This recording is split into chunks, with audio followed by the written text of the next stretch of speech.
Coach Scott Katamas. And this is our Saturday Night Live. Wait a minute. No, it's Saturday Night Alive for the Global Peace Tribe. We started off with one. We keep growing and expanding. And this is a very special edition because this is the very end of World Unity Week. And they kind of kicked the show off with us last week. And we're kind of the concluding show. So it's been kind of fun to bookend it. And in between, there have been over 200 different presenters all sharing wisdom about unity. And we're going to be doing that. So tonight's theme is moving from separation into oneness.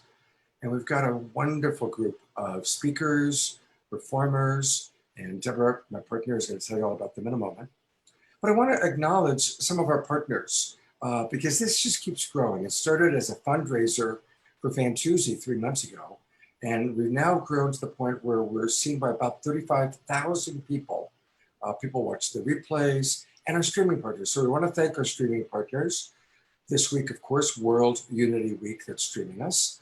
And every week, Awake TV. And every week, New Realities TV.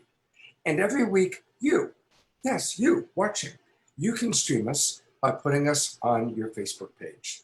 Just go to the Love Coach Academy page on Facebook. You'll see us live right there, and you can stream us that way. And for those of you who are watching on Facebook or are watching on World Unity Week, guess what? You can actually still come on into our Zoom room. I put up on camera the way you do that. If you just go to globalpeacetribe.com, that's globalpeacetribe.com, and that'll take you to a wonderful page called Deborah Recommends. It's one of the web pages from Deborah Giusti.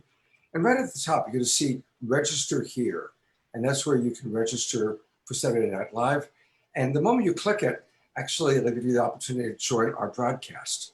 And the advantage to coming into the Zoom room is you can chat with us directly, and we bring some of you up at the end of the show to share inspirations, even songs for 1 minute. And so again, come on into us by going to the globalpeacetribe.com. All right. So again, I want to thank our sponsors. Jay Mayer has been a wonderful support person. We're going to hear from Jay, and you just saw the video about light touch. So thank you, Jay, for all that you do. And also want to acknowledge our other sponsor, Mark Sims. He's not available tonight. He's at a wedding, actually. But you're going to be hearing from one of his people, Maura.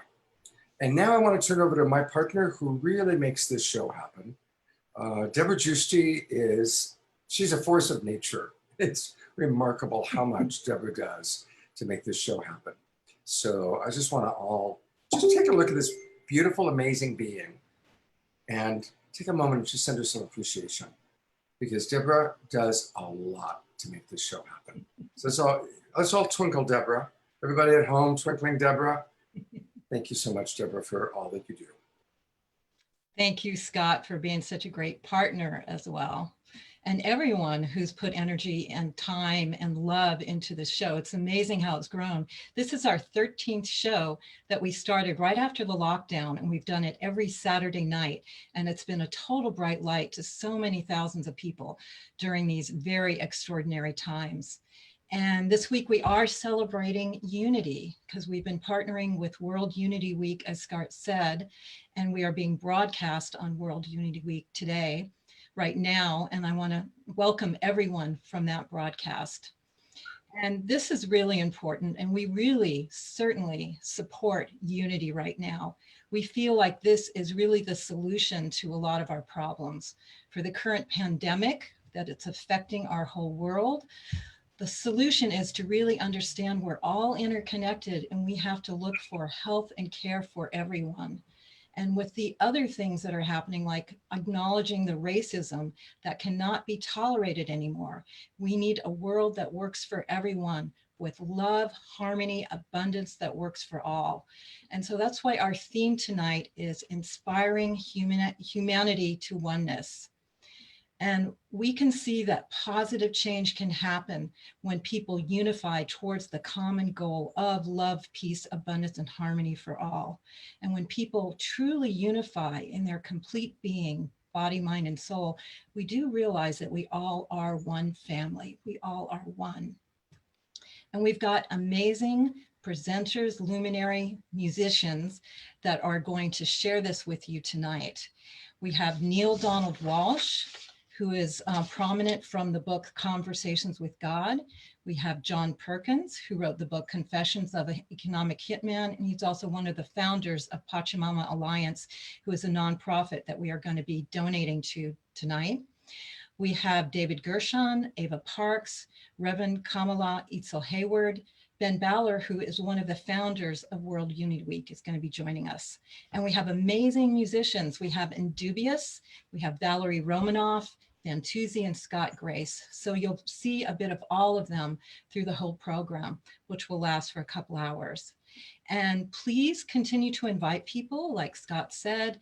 We were putting the link for the Zoom in the chat room on Facebook, or even share the replays that we'll be sending out after the broadcast on Monday. And at the very end, we have this really wonderful part of the program called Community Connections.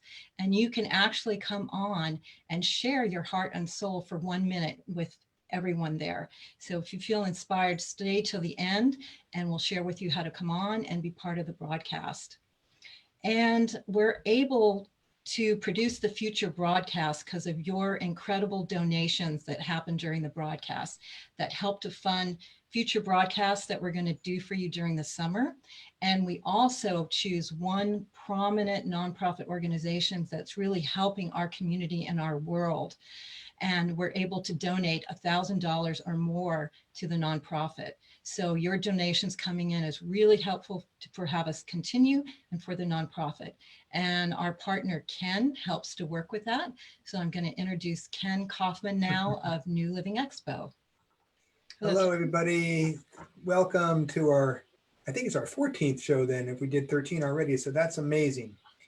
We're sticking around and it looks like we're going to be here for a while. So one of my jobs is to find the nonprofits. And this week it was easy because John Perkins with Pachamama was our go-to fundraiser. And last week we had the John Anthony Foundation. So we're doing this every week and we really do it with your support. This is our regifting the economy, the new economy, where you give us some of your great money and we will in turn use some of it for production and then give it to the nonprofit, at least $1,000. So support us by doing this. We don't charge for the show, so we're doing this in lieu of charging a fee. And you can go to GoFundMe website and search for Saturday Night Live, Global Peace Tribe, and you will, I think it's just Global Peace Tribe, but you will find us there. We'll put it also in the chat several times during the night, so you'll see an easy way to hook up with us to, donate some money, even if it's $5 or $10, anything is appreciated. Every little bit helps, and it goes a long way to keep this going. So our support this year and this year and in general is just to keep this going. So we want to be able to produce these shows with everybody in mind, the sponsors, the nonprofits, and you at home. So we want to give you the best we can, and we look forward to a wonderful night. And turn it back over to you, Scott or Deborah.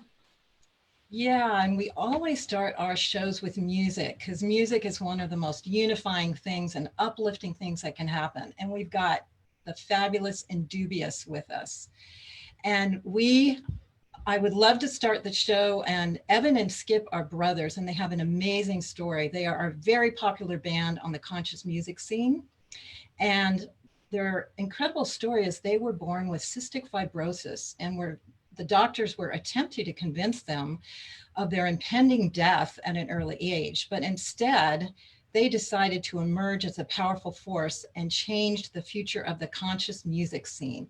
So their choice has been to use mind over matter, having a positive outlook with an inspiring message of love and hope. And that has helped them to come over their hardship and catapult them into the music scene. And they have adopted the motto, live indubiously, which means for them living a life without doubt or fear, and with faith, and we are all here with purpose. Their gift is their music. So we're so happy that they're joining us. Thank you so much, guys, for being Our with pleasure. Thank you, Deborah. Thank you, Scott. Pure All joy right. to be here. Take it away. All right.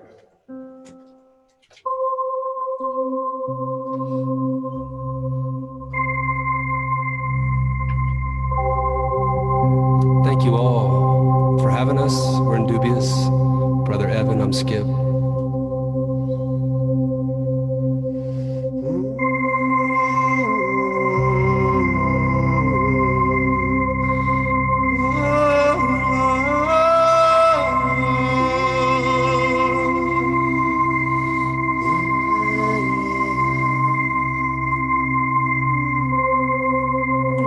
Whether you like it or not, we are infinite beings. Yes, The spark that inspires us from inception shall never end. As we move up in dimensions, this is more and more real. But here in the physical reality, we are bound to the physical realm. But here, all together, we're waking up and realizing this together. What a beautiful joy it is to have this discovery here together. What a blessed gift this life is, this human experience.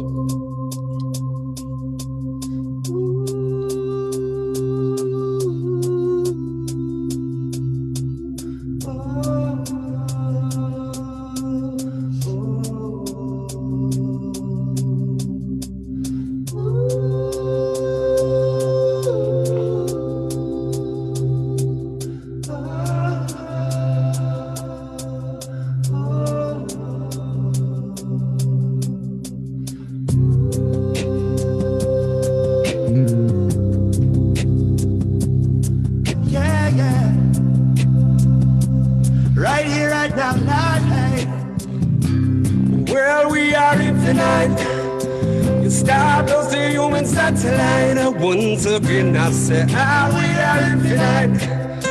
Your man and praise of the Almighty, are you sick of in warrior? Your world, we are infinite.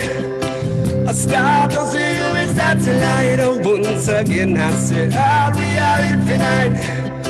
Your man and praise of the Almighty, I am the light inside of you, you are the light inside of me. We are the filament inside the other infinality. We come to spread our light and shine so brightly. You will see we're connected at the root and we are one eternally. Let us take a lesson just to open up our eyes. Let this all be reunited with the part that never dies. This vehicle you're driving will return again in time, and the cycle will repeat. That's an offering. I'll tell them we are infinite. A star goes to you in satellite. Once again I say, we are infinite.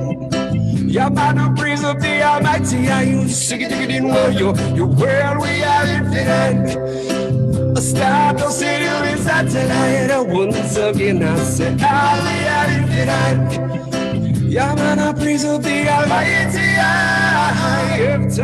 well, blessed is the sound and the love from within. Spirit has no end and you can find no beginning. What's a humbling honor and responsibility? To be a satellite, it is an opportunity. We cut away the ego, obliterate the me. We bring about the we go, accentuate the we. Accelerate the healing of our one community, and we facilitate the being of a new reality. So don't fear, so don't wait. Reserve your time for your hope and your faith. But I realize before you find it's too late. Love it is the key to a heavenly state. So I say, hold it your hydrate, uplift your children. Life it is that comes for your love and your wisdom. Darkness is a death and a past on this vision. Love it is a light shining throughout your world. We are infinite.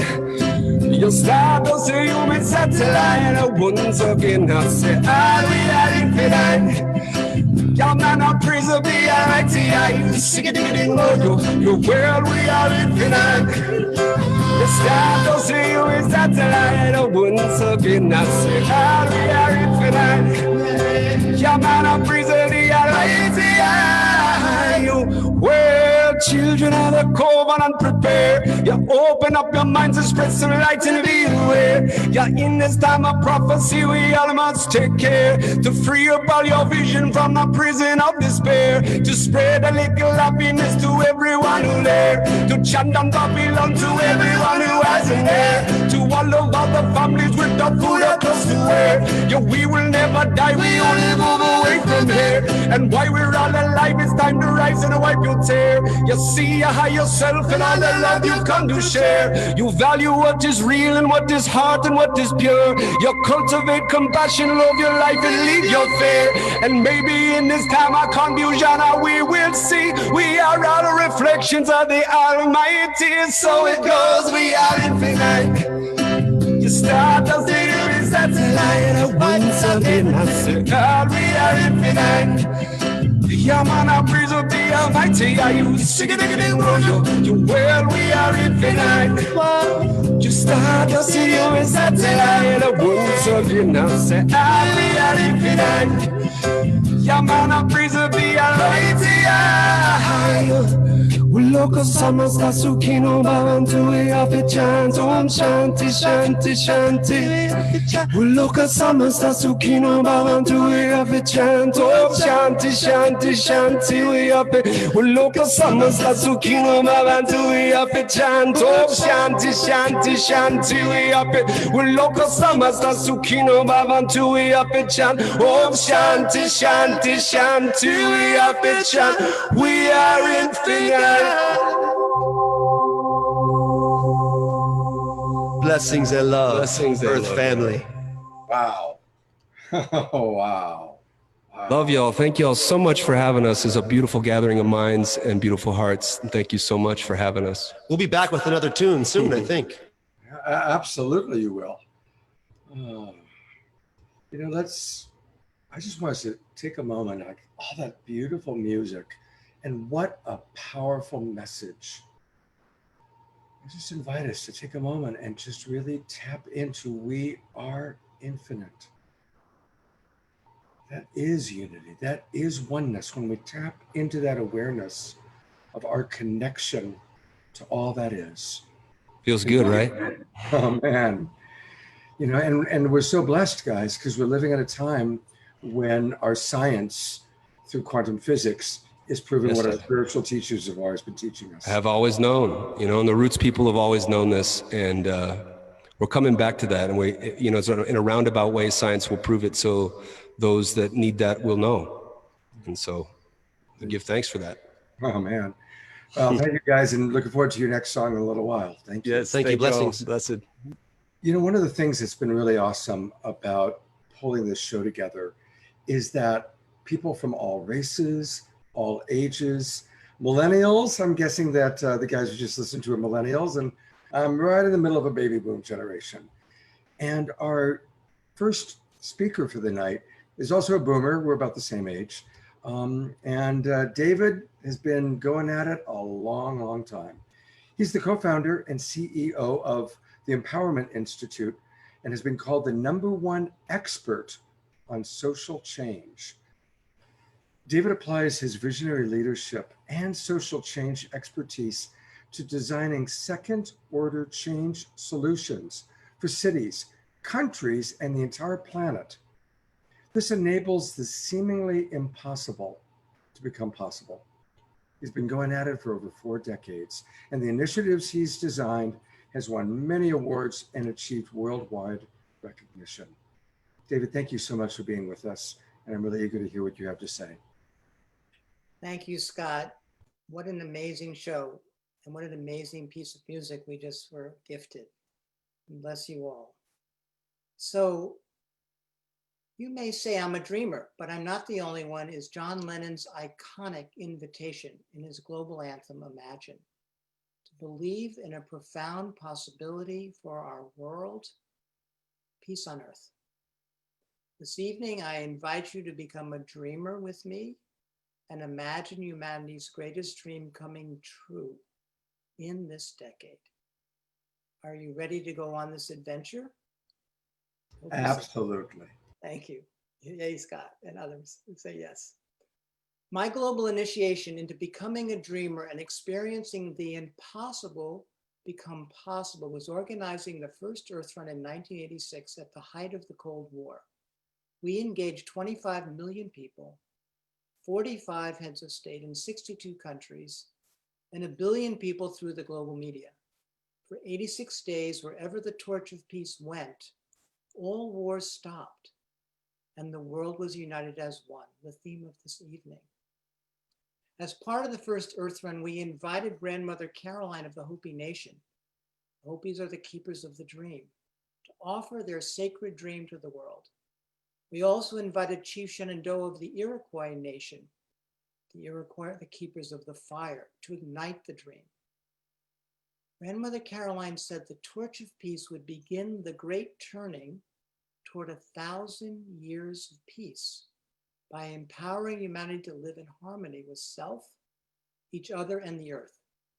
She also said, to guide you on this transformative journey, you need to learn how to interpret the signs, and they are not what they appear on the surface.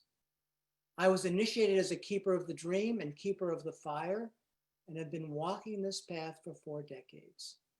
Over this time, I have watched humanity standing on the precipice, looking for a sign that the dream of peace on earth placed in each human heart, in which John Lennon put a song, was upon us, is entering a transformative chrysalis and being provided sacred time to reflect on the lives and world we wish a sign.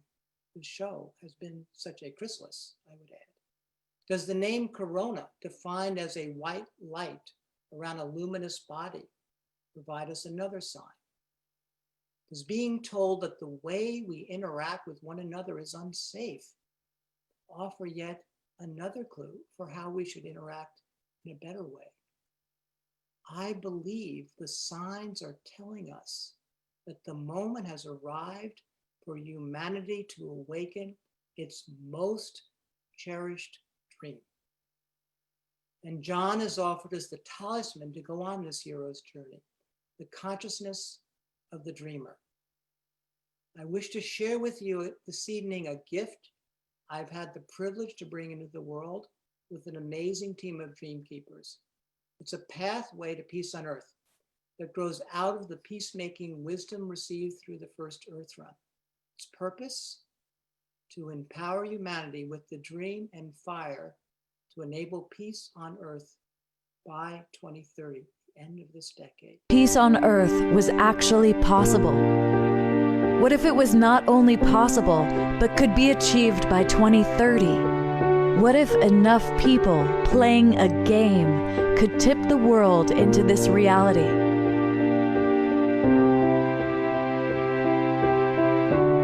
We are building a movement of dream keepers, those who believe peace on earth is possible and are committed to making it a reality. Empowered with the 7 actions that enabled the first Earth Run to unite the world and create peace on earth over its 86-day journey, these 7 actions are designed as a global game that will take place between 2020 and 2030. The planet's wisdom keepers tell us that when 1/2 of 1% of humanity wholeheartedly believe peace on earth is possible, that's 40 million people, there will be enough coherence of thought and emotion to shift our collective consciousness to make this a reality. With the torch held high, we will experience the world we most want in our hearts coming into existence and witness the dawning of a new future for humankind. Play the game and have fun. Make friends. Create community. Make a difference. Celebrate our common humanity. At this critical time, when we are becoming more and more divided, this game serves as deep medicine to heal that which separates us. We invite you to be one of the planet's dream keepers and accept this sacred fire as a torchbearer for our future as a species. I'll carry the torch. Will you?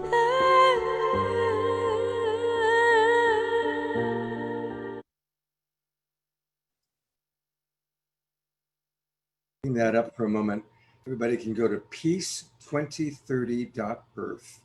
Peace2030.earth.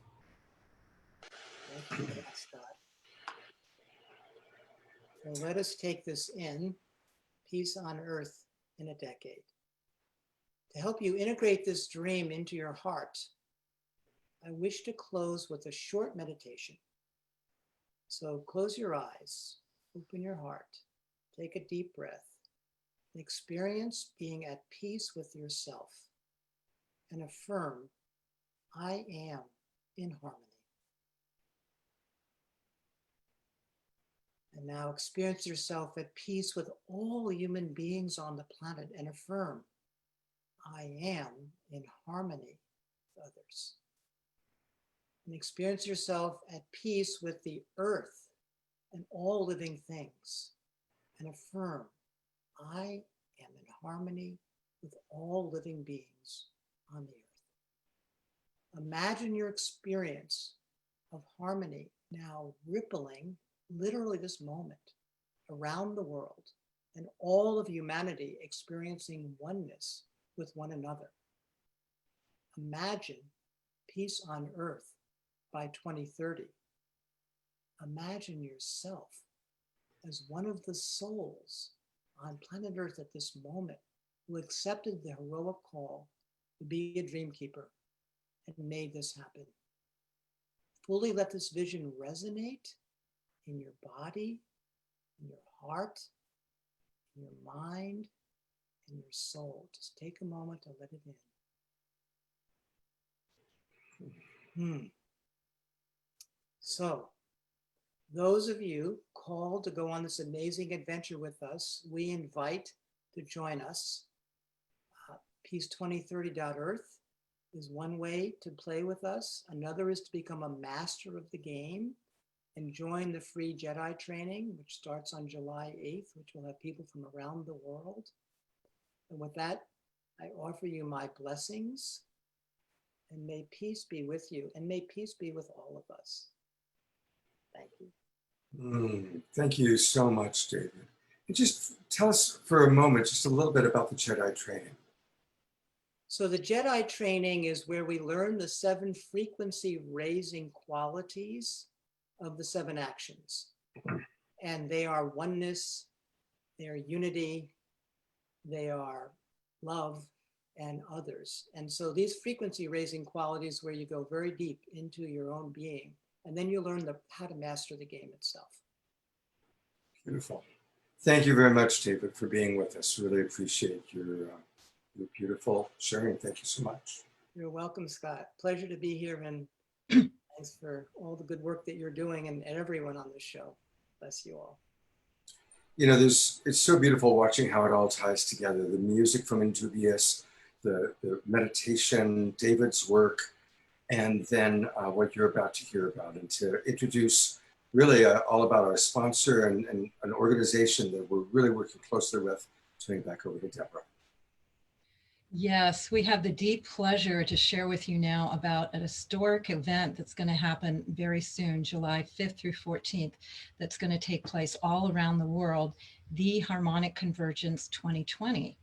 And this is a global meditation that's going to invite peaceful extraterrestrials to show themselves with thousands of light ships across the sky, and is being created to collectively raise consciousness, planetary stewardship all over the world by lifting humanity into a deeper resonance, coherence, and world peace.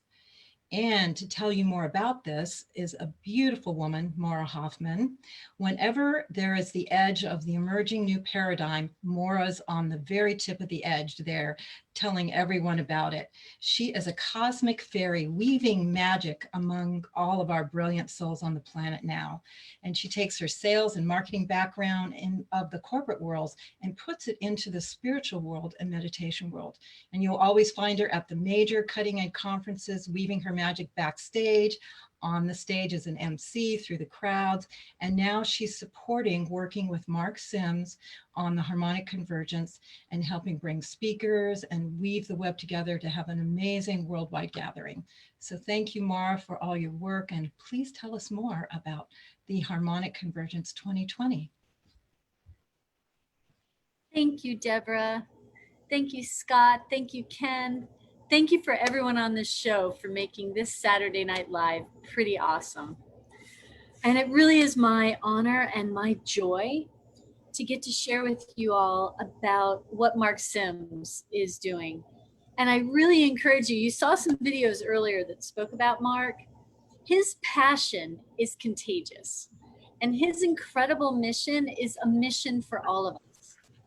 And you can look at more about his book, and that's another whole incredible rabbit hole, marksims.com. And I'm sure Deborah will put that in the side for us, because Mark had an amazing experience. And for those that came on early, you saw a video that Mark was visited by this wonderful star being that gave him incredible downloads.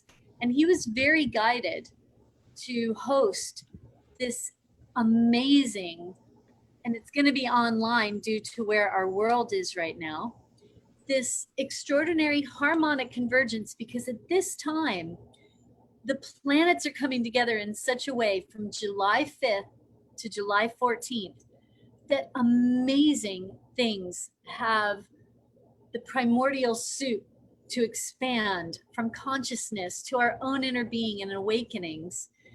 And during this conference, we are going to have extraordinary speakers.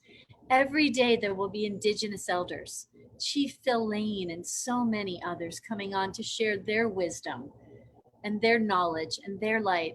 Every day we'll have scientific experts speaking about everything from UFOs to the structure of space-time.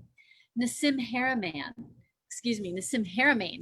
with the Resonance Science Foundation and the Art Crystals. And we'll have Andrea Malone speaking about technologies that can really create coherence. And one of my favorites, Matthias Di Stefano, this beautiful young man, and he's on Gaia, and he's doing the initiation series, and he's going to be sharing some very special highlights about this harmonic convergence. And something else that Mark has done that is really special to me, he was given from this beautiful star being 13 songs with really precise guidance to take some of these favorite old songs and update them with new lyrics that will raise consciousness, that will open our hearts and really anchor us into whole new levels of peace and helping to shift the paradigm. Because we all know frequency is such a part of that enlightenment process and this harmonic convergence.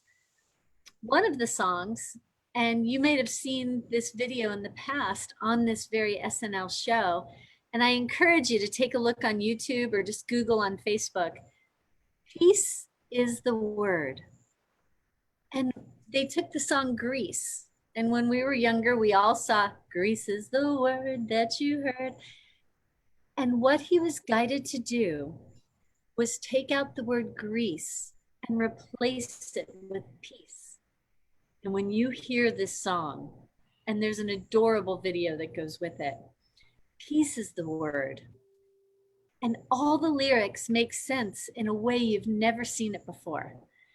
As a matter of fact, when Larissa Stowe, a dear friend of mine, saw this video, she said, wow, they've changed the words.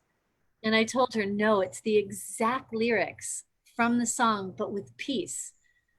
As a matter of fact, Larissa Stowe and Shakti Tribe are doing 2 songs, and they've recomposed the songs with incredible tweaks and new upgrades to the lyrics. And Elijah Ray and the Band of Light are upgrading some of the songs. And then we have incredible people and directors doing videos with such passion and heart and incredible graphics and really fun things, and showing so much of the heart and soul of what the harmonic convergence will be.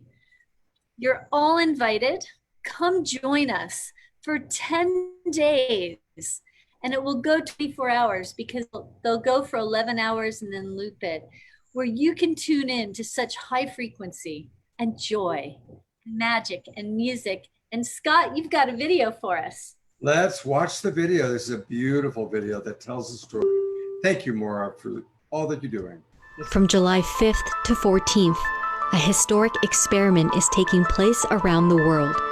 A global meditation to invite peaceful extraterrestrials to show themselves with thousands of light ships across the sky. During this window in time, a planetary alignment will create an opportunity for us to unite and envision a bright future for our planet. This 10-day event will bring humanity together in this time of unprecedented change to rise up and unify. Indigenous cultures and prophecies have told us of star beings standing with us, ready to help and support our transition to a better future. The Harmonic Convergence 2020 will bring together elders, leaders, artists, and experts to guide us through a transformational journey. The last day will culminate in a global meditation to make contact with our universal family.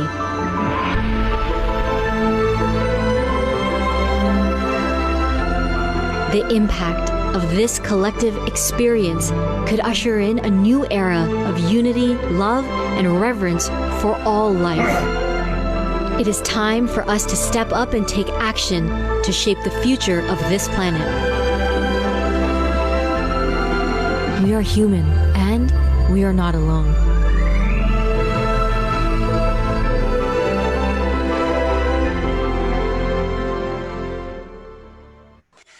I want to thank you, Maura, so much. And those of us that put this show together, we have really rallied around this incredible event that's happening. Last week, I interviewed Mark Sims. I do a show called Interviews with Extraordinary People. And it has gotten more shares than any show that I've done in months. The only other person was when we had Andrew Harvey that got a similar level of people going, oh my God, you got to see this. I've had so many people reach out to me saying, my God, this guy's incredible. So I invite, you can all go back and watch the interview I did with him by going to the Love Coach Academy page on Facebook. Just click videos. And I'm bringing him back this Tuesday night at 6 p.m. Pacific time. We're going to bring Mark back to answer more questions, talk more deeply about the harmonic convergence. And I'm going to, just briefly, I want to bring up the place where you can get all the information on it. So again, this is, you go to harmonicconvergence2020.org. There's 2 C's in there, harmonicconvergence2020.org. And I really want to encourage everybody to check it out. Get involved. It's going to be a really significant event happening in our world. And again, thank you, Maura, so much for everything you and your team are doing to create this and make it happen. It's very, very exciting. And it's an amazing team. Thank you. Absolutely. Hey, I think it's time for some more music. I mean, how can we follow up all the excitement? I think the only thing that we could do is to bring on some dynamic music. And we've got a new person with us. This is the first time that we've had Valerie Romanoff with us. So it's exciting. And Valerie she's all about how music has the power to heal, transform, evoke emotion by consciously, this is a quote from her, by consciously aligning with elements of music, we can affect deep changes in our world. Absolutely. So now to share the power of unity through music, I give you Valerie Romanoff. Thank you. Thank you. It's so wonderful to be here. Scott, you took my lines. Music has the power to bring us together and to unite our world. Unity starts with the intentions and actions of each individual person and the vibrations that we send forth. Music helps us enter a peaceful state that connects our mind, body, and spirit. And it puts us into vibrational alignment with the universe. And from that place, we can awaken our inner divinity and in our higher consciousness. So let's take a few minutes to breathe deeply and align with the peaceful frequencies in the music.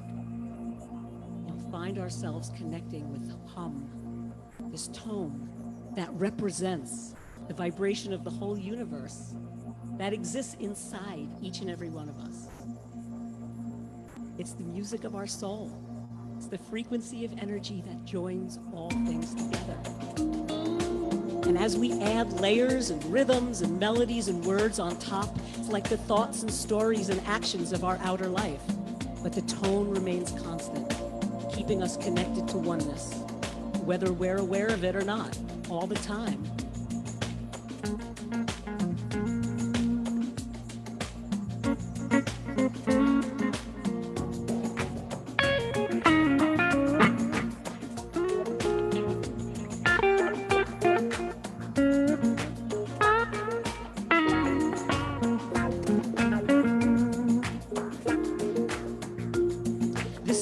Lead with Love has a simple message of love and unity and compassion. Almost every line is repeatable, so it's easy for you to sing along.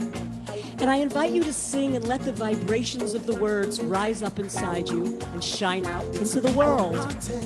People party. People party. It's a people party. It's a people party. Unity. Unity. You and me, you and me.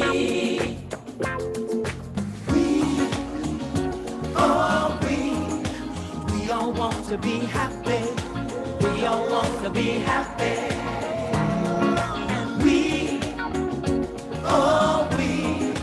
We all want to be loved. We all want to be loved. And we can make it together. We can make it together. If we lead with love, we all want to be loved. Open up your heart, let your love flow. Open up your heart, let your love flow. Now's the time to start. Let your light show. Now's the time to start. Let your light show. It's a people party. It's a people party. It's a people party. It's a people party. Unity. Unity. You and me. You and me. And we all want to be happy. We all want to be happy.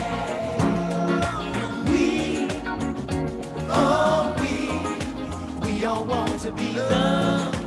We all want to be loved. And we can make it together. We can make it together. If we lead with love, we all want to be loved.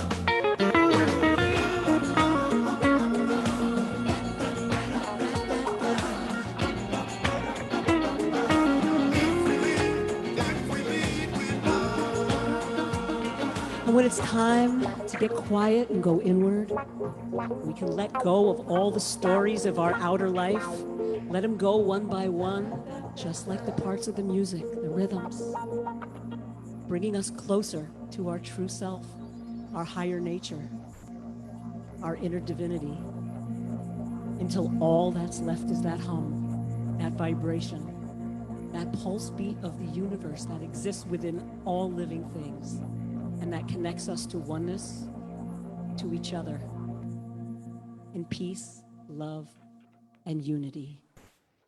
Namaste.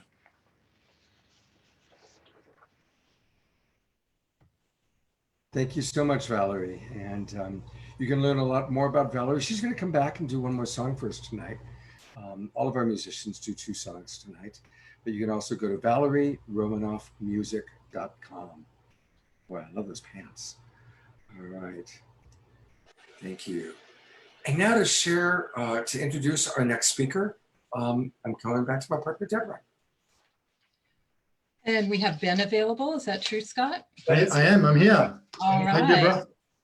So we have a special guest here tonight, and he has been working tremendously for several months, and especially the last 8 days, because he is one of the founders and producers of World Unity Week that has just taken place very successfully for the last 8 days. It was a virtual convergence of 200 participants from all over the world. Those are presenters and organizations all coming together to converge to help support unifying our world. And it wasn't just presentations. You could go into a chat room and be part of a convergence and converse and work things out with people. It was amazing what they did. So we're so happy to have Ben here. He's been doing this work forever, as far as I can see. He's been producing events, radio shows, and convergences all over the world. One of his first ones was he convened the first U-Day festival in Chiang Mai and in Thailand, and then that continued for several years. And he's done a lot of radio shows, and there's just so much on his resume. But his passion now is what he's created here. And so we're so happy he can come on and share with us exactly what happened during this massive worldwide convergence on unity. Thank you, Ben. Thank you so much, Deborah. And Scott, it's great to be here. And it's great to see my friend Arnie Pat McCabe there in the room as well. Nice to see your smiling face. And yeah, there are 200 partner organizations that came together, global organizations, to really co-convene World Unity Week. It was extraordinary. Some of the biggest the biggest interfaith organizations in the world, like the Parliament of World's Religions, the United Religions Initiative, had their 20th birthday. And together with our friends at Unify and Uplift and these big media groups as well. So bringing together, organizations right across the spectrum with music and dance and social justice. There was a lot of discussion about the current situation around the world with racial justice, as you can imagine, and also about how can we come together and really become the transformation that we're all yearning for. So very, very similar conversation to everything that's happening here on Saturday Night Live. Great to be here. And what happened in World Unity Week was amazing because everybody was just all in. All these 200 different organizations, presentations that came, 8 days non-stop, from the solstice blessings that went all the way around the world, starting here in Australia with the Aboriginal grandmothers, and more than a day of solstice prayers right around the planet. Was absolutely exquisite and powerful and proper that it was the mid-year solstice. And after that, we then got into the programming, International Day of Yoga, September 21. There were so many different events, the launch of the Purpose Earth Fund. My goodness, so much has happened, Deborah. It's hard to take it all in. We just had our closing ceremony, and we're now set for the next 80 days from here to Peace Weekend. So all of this, what you talked about, Deborah, the whole global build-up all around the world, from the Holy Land in February, Ethiopia a couple of years ago, India last year, right across North America, Australia, all of it has been focusing on one moment. And that moment is the International Day of Peace 2020. And just like other visionary, like Barbara Marx Hubbard had been looking at that, focused on that date. Stephen Dinan wrote about it in his book. That was just this orientation date. I think Scott was talking about the harmonic convergence. Well, of course, it goes back to 1987. And then in 2012, so much got activated in December with the Mayan calendar thing that was ending. And same again as we get ready for the International Day of Peace in 2020, something big is coming down the line. And we've been walking towards it for many, many years. And we're now 80 days away. And World Unity Week was practice. It was training. It was convening. It was scaling up and getting ready for Peace Weekend 2020, which you can go to peaceweekend.com or peaceweekend.org and get connected and get involved. So we're carrying all of the momentum that we've got. All of the organizations that have come forward are now getting set to really show up on the planetary, on the world stage with a historic force in 80 days from now. 3 days to unite the world. Peace Weekend 2020. That's the whole purpose of everything we've been doing. And we'd love to partner with Saturday Night Live and all of your family and all of the wonderful groups, the musicians and the visionaries, and let's just all do it together. That's the spirit. Thank you so much, Ben. And absolutely, it's incredible how we're all coming together. And every week, I just like to remind people that it really is like the caterpillar dying, the old paradigm dying, and we're the butterfly cells, we're the imaginal cells, and we find each other and we connect and we become the butterfly, the new paradigm, the new world. And it's happening on so many levels. It's very, very exciting. And to now tell us about our next speaker, turning it back over to Deborah. And now we have a real treat. This is a beautiful woman, a beautiful spiritual teacher, Reverend Kamala Itzel Hayward. She actually began as her professional career as a consumer protection and public policy attorney. But then after 13 years of practice, she left law and went on an intensive spiritual quest. And she came to realize that all of suffering is rooted in a mistaken belief of separateness. And that the idea that you are separate from anyone or anything else is the most direct way to end suffering and is to heal that sense of separation. And that's really what we're talking about tonight in terms of unifying. So today she holds meetings, retreats, classes, spiritual groups, where she works with people one-on-one to heal that sense of separation in her soul. So we're so happy to have her here to share with us that deep spiritual place that we want to go to, where we feel whole and connected from the source. So thank you, Kamala. Please share with us your transmission. Thank you. Thank you so much, Deborah, for that beautiful introduction. And my decision a decade ago to leave my career as a lawyer and to instead dedicate my life to spirituality and healing was based on my own personal awakening to our shared humanity, to the spiritual truth that we are one. But on the human level, this fundamental spiritual truth isn't being honored. And this is nothing new. Since its inception, this society has systematically oppressed and brutalized people of color. But to recognize the spiritual truth of our oneness without also acknowledging the lived reality of people of color in this society is to live in disunity. Fortunately, recent events have really begun to increase white people's awareness of the devastating consequences of systemic racism. And to create change, this awareness is essential, but it's not enough. Because if you're not actively dismantling systemic racism, you're going with the flow that the system put in place. And that's all systemic racism needs from you in order to keep thriving. Not overt, hateful bigots. All it needs are well-meaning people who are aware of the problem, but who aren't taking active steps to dismantle it. In other words, if you're not actively swimming against the current of systemic racism, you're upholding it. And this means if someone implicates you in racism and your only response is tears or disbelieving defensiveness, you're upholding it. If you think you're immune to racism because you're colorblind or you love or treat everyone the same, you're upholding it. If in discussions about racism, you shift the focus to what you believe is more important, like criticizing protesters' actions, if rather than acknowledging race or racism, you choose to retreat into the safety and comfort of denial, perhaps masking it as inner peace, you're upholding it. And so knowing this, the question for you really becomes, beyond meditating and praying and sending good thoughts and vibes, how can you as a spiritual practitioner, healer, leader, actively swim against the current of systemic racism? How can you dismantle it inside and also in society and bring the truth of our spiritual unity to the human experience? So here are 3 ways to get started. 1, get books about racism and anti-racism and read them, discuss them, do the exercises. As you look within, you may discover things that you don't like or feel ashamed about. So 2 is to use your spiritual and healing tools to hold yourself with love and compassion, and then keep going. And finally, as you do the work to dismantle systemic racism within and without, let go of any desire to do it perfectly. You won't.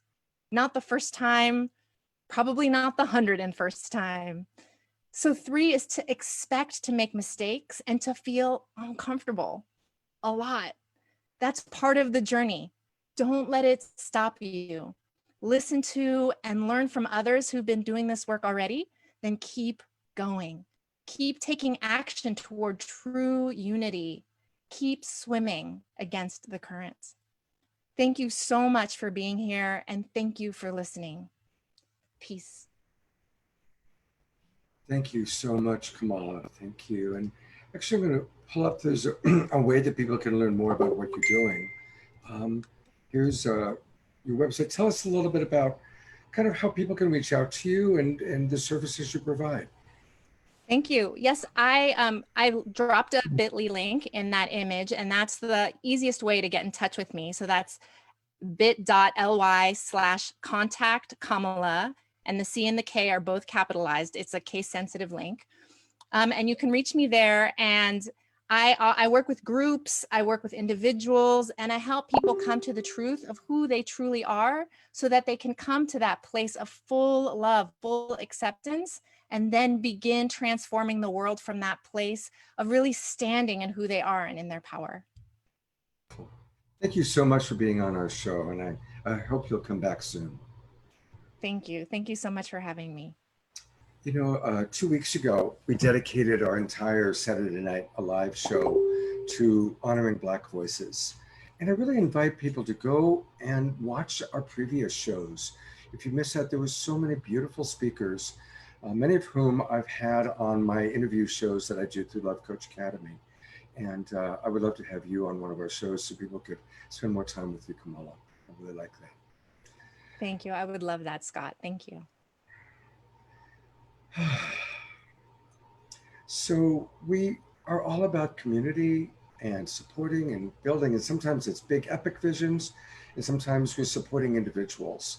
And Ken Kaufman from the New Living Expo has been kind of our community outreach guy. He's been working with a lot of different nonprofit organizations. We're going to show you the nonprofits that we've supported in the past. And Ken, just want to hear a little bit about you, and then we'll show the video about Pachamama. All right. Well, obviously, you know, I've been producing Whole Life New Living Expo and Whole Life Expo for 30 plus years. And now bringing this to this Saturday Night Live group is just another way of extending the great work that we do together.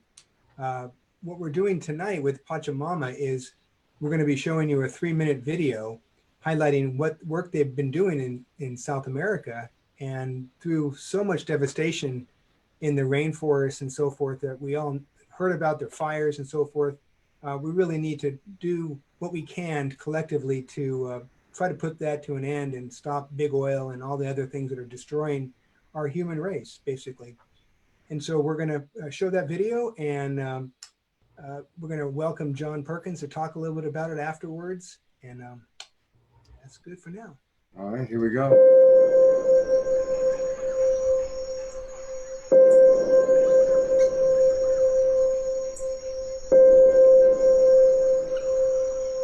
These are the Achuar people, an ancient dream culture, still living in harmony with their ancestral land. Nearly 5 million acres of pristine tropical rainforest in Ecuador and Peru.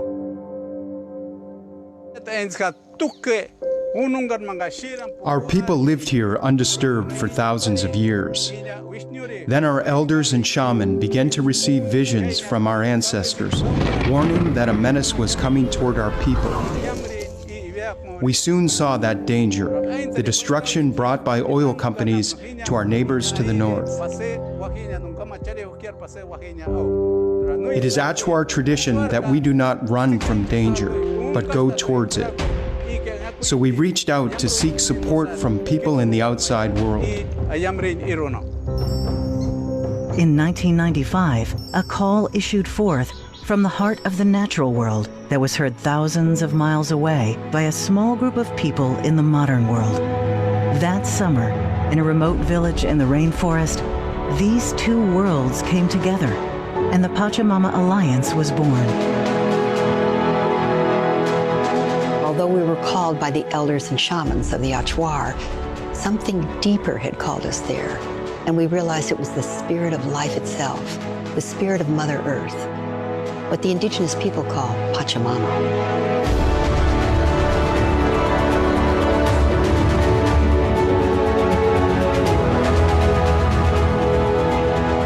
The Achuar appreciated that the Pachamama Alliance was working shoulder to shoulder with them to protect their land and culture. But they knew that this work in the rainforest was not enough. From the very beginning, we recognized that the real threats to our land came not from the oil companies, but from the outside world itself. It is the modern world's dream of always wanting more and more that is causing the destruction of the forests. So we told our partners that to protect our lands permanently, they would need to work in their part of the world as well and change the dream that is threatening the rainforest and the future of all life. And so the Pachamama Alliance boldly committed itself to a twofold mission: to preserve the land and culture of the Amazon rainforest and to change the dream of the modern world.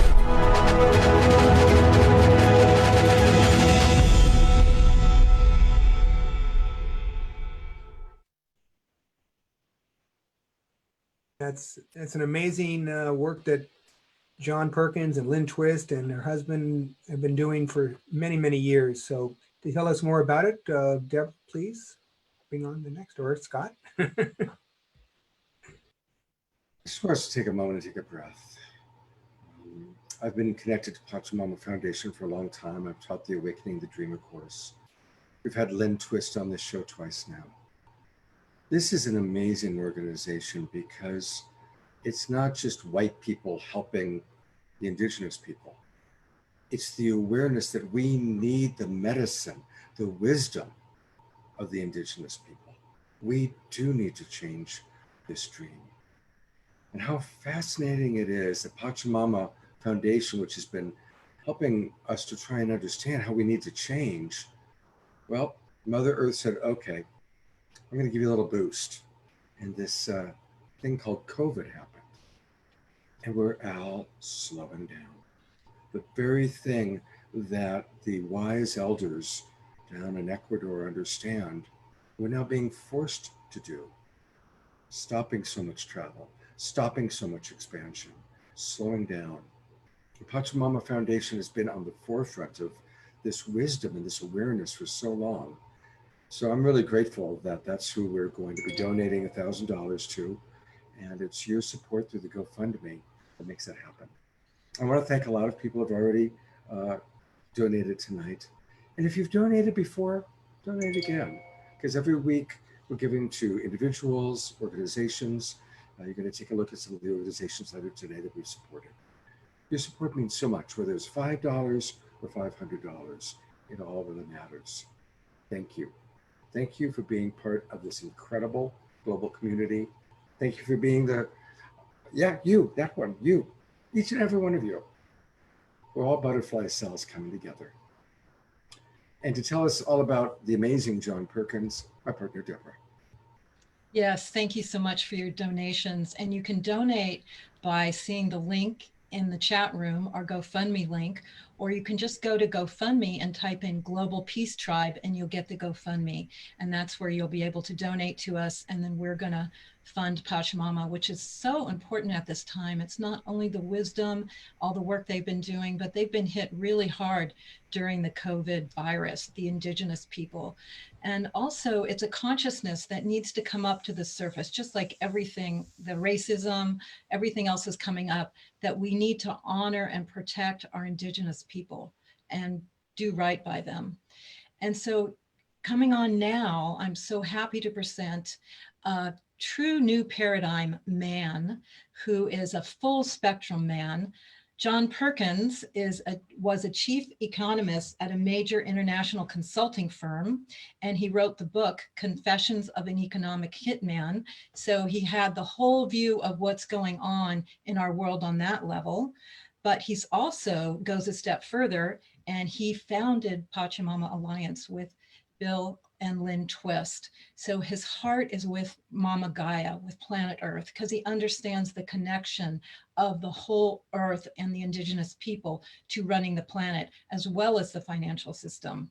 And then he went a step deeper. He studied the shamans. So he's also a shaman teacher and has many books. He's just produced a book, Touching the Jaguar, that he's going to tell you about as well. So he's written many books. So happy to have him come on and teach us a little bit more about Pachamama and about what's going on in the world today that he can teach us. So thank you, John, so much for being with us.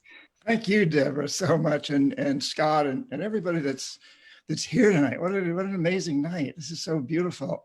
So I guess I wanted to start by addressing, you saw Luis Vargas, that's his Spanish name, who is the original president of the Achua Federation, the Achua Nation. He mentioned that when there's something that we fear, we don't run from it, we confront it. And so the title of this book, Touching the Jaguar, and incidentally, I'm constantly touching the Jaguar, comes from that. So I first heard that expression. I was a Peace Corps volunteer with the Shwa, who were the Achua neighbors. And back in 1968, I went there for 3 years. And I was at one point dying. I was very sick. A shaman saved my life. And then he requested that I become his apprentice. I graduated from business school and had no desire to be a shaman's apprentice in 1969, but he saved my life. And one of the most important things he taught me and how he saved my life was to teach me that our reality is molded by our perceptions. So when you think about it, there's no United States, there's no Canada, there's no religion, there's no culture except as we perceive these things. And when enough people accept a perception or codify it into law, it becomes reality. The Achua, who were officially uncontacted, when I lived with the neighbors, the Shwa, back in the late 60s, they were at war with the Shwa. The Achua, the Shwa, the Sapara, the Quechua, all these different tribes were at war with each other because they were hunters and gatherers and they had to defend their territory. They thought they had to defend their territory from their neighbors. That was their perception, that their neighbors were their enemies. But then the oil companies came in. The same time I arrived in Ecuador, 1968, Texaco arrived. And the indigenous people began to understand that they had to change their perception to alter their reality, that the enemy was no longer their neighbors. This is about unification, which is the theme of tonight's program. They understood that they had to come together with people who they'd been enemies with for hundreds, thousands of years. And so they formed federations to stand up against the oil companies and other mining companies. And then in a phenomenal step, amazing to think of these people who were uncontacted until the mid-70s, the Achua understood that the real threat wasn't the oil companies.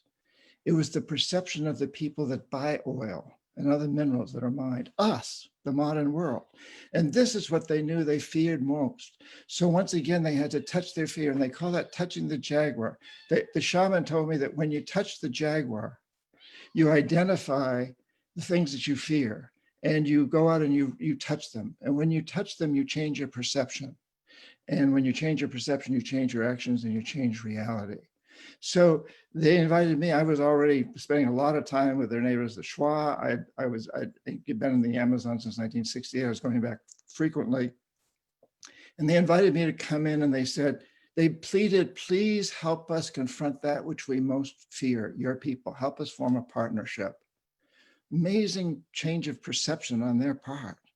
And so I'm the person who brought the message out in 1995 and went to Bill and Lynn Twist.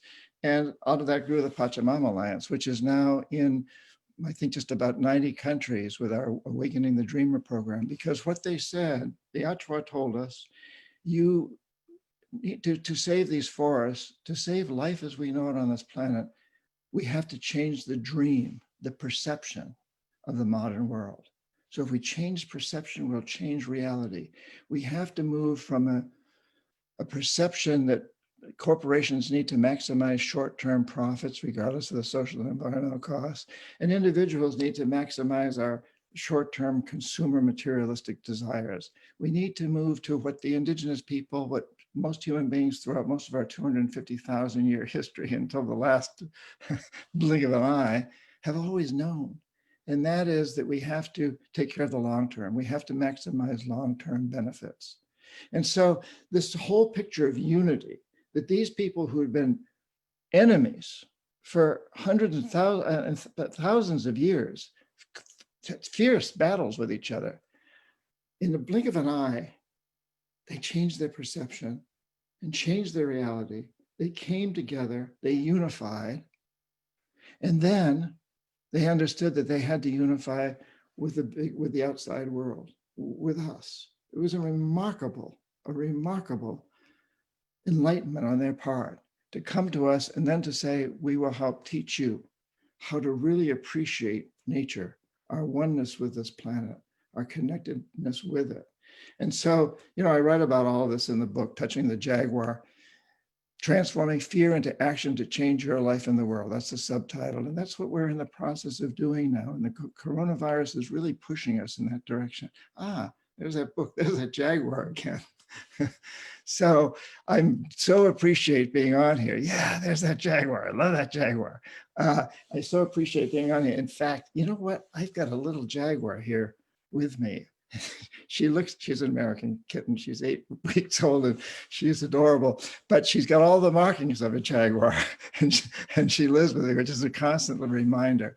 And so again, I thank you for supporting what we do. And in the process, you're supporting the indigenous people who are the guardians of nature and really understand this idea about touching the jaguar, about identifying that which we fear, whether it's the coronavirus or climate change or whatever, identifying it, touching it, confronting it, not running from it, confronting it, changing our perceptions around it, looking at the long-term instead of the short-term profits, and then taking the actions necessary to create what we call today a life economy, to transform a death economy to a life economy, to move from a destructive system to one that in fact pays people to clean up pollution, regenerate destroyed environments, recycle new technologies. It's a long story, but this is the time that is so critical for all of us to make that happen. It's a remarkable time and we're all blessed to be alive at this time. And I feel blessed to be on this program with all of you guys. So thank you so much, Deborah and Scott and everybody here, Ken, for making this happen, for supporting the Pachamama Alliance. On behalf of the Pachamama Alliance, also, I thank you for your generosity in making that contribution. Many, many thanks. Wow. Thank you so much, John. I've watched you on stage so many times. I've done the Jaguar meditation with you, and it's just such an honor to have you on our show.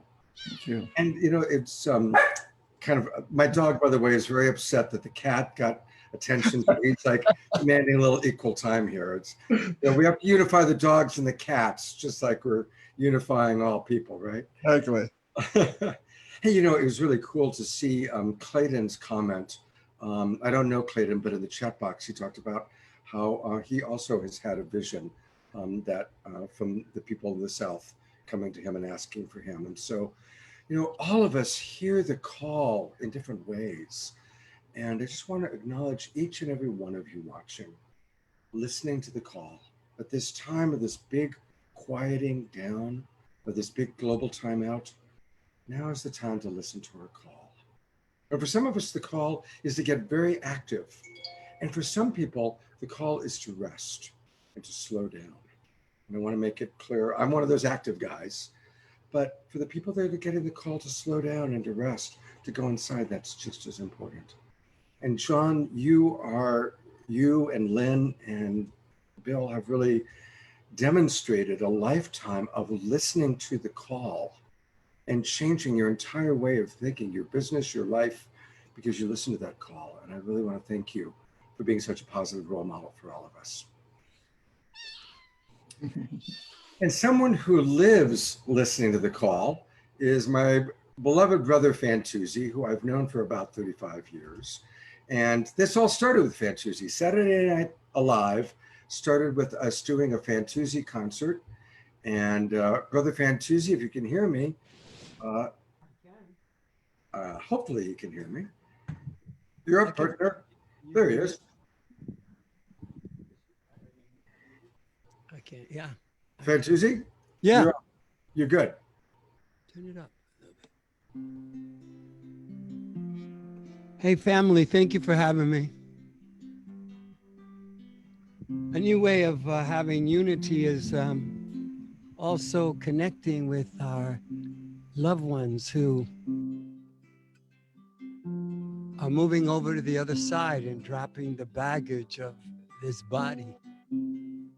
Someone right in this home that I'm staying at just left us. And so many. So I want to dedicate this one to the movement of the Black Lives Matter, to our wonderful movement of waking up consciousness, connecting with our beings that are all over this universe.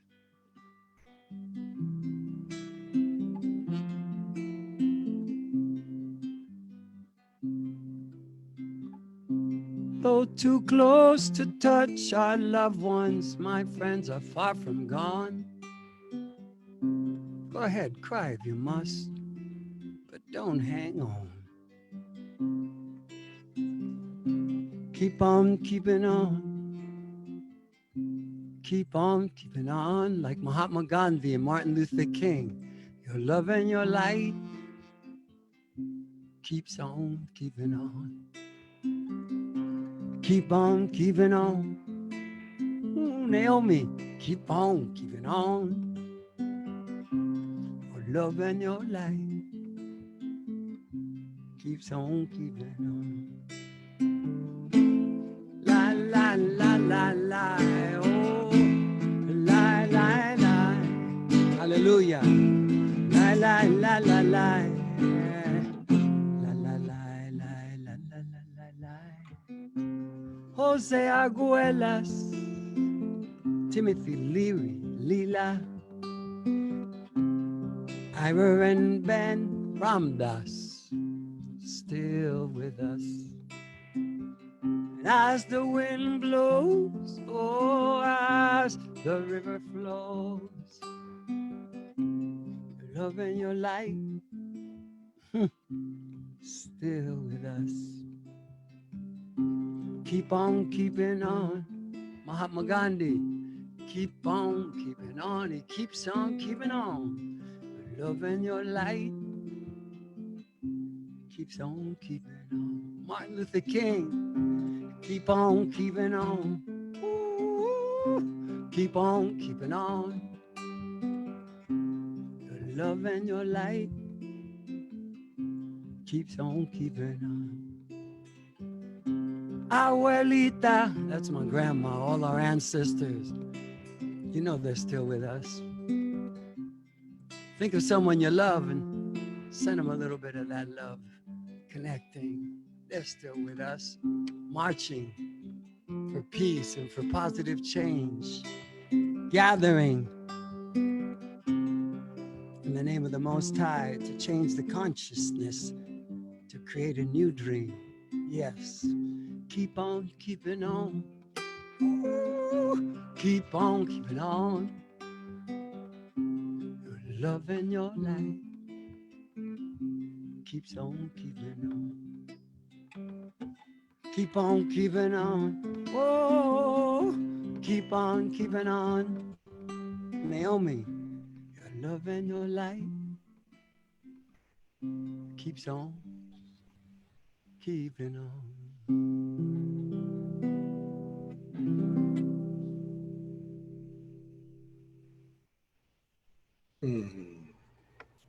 Thank you so much. Yeah, very much needed, this energy of our ancestors to help us through these tough times, you know. Mahatma Gandhi used to do a lot of fasting, and Martin Luther King was leading with peace in his heart, and the movement was peaceful. And that's what is needed, you know. And our little gathering of Rainbow for 48 years is not able to gather, but we're going to come on together online on the 5th, aren't we, Scott? Yep, I'm just putting up right now a couple of photos about that. So on Sunday, July 5th, from 3 o'clock till 8 o'clock p.m. Pacific time, we're going to have a rainbow gathering online. We're going digital, everybody. We're having to do as much as we can digitally.